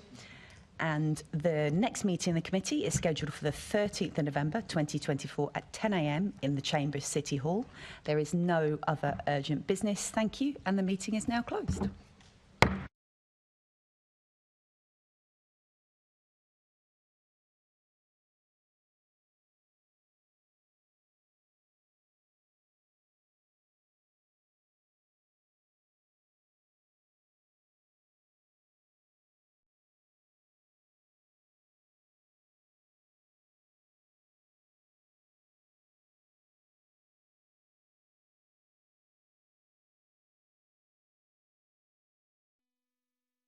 This is the broadcast from City Hall, the home of the Greater London Authority. Please stand by.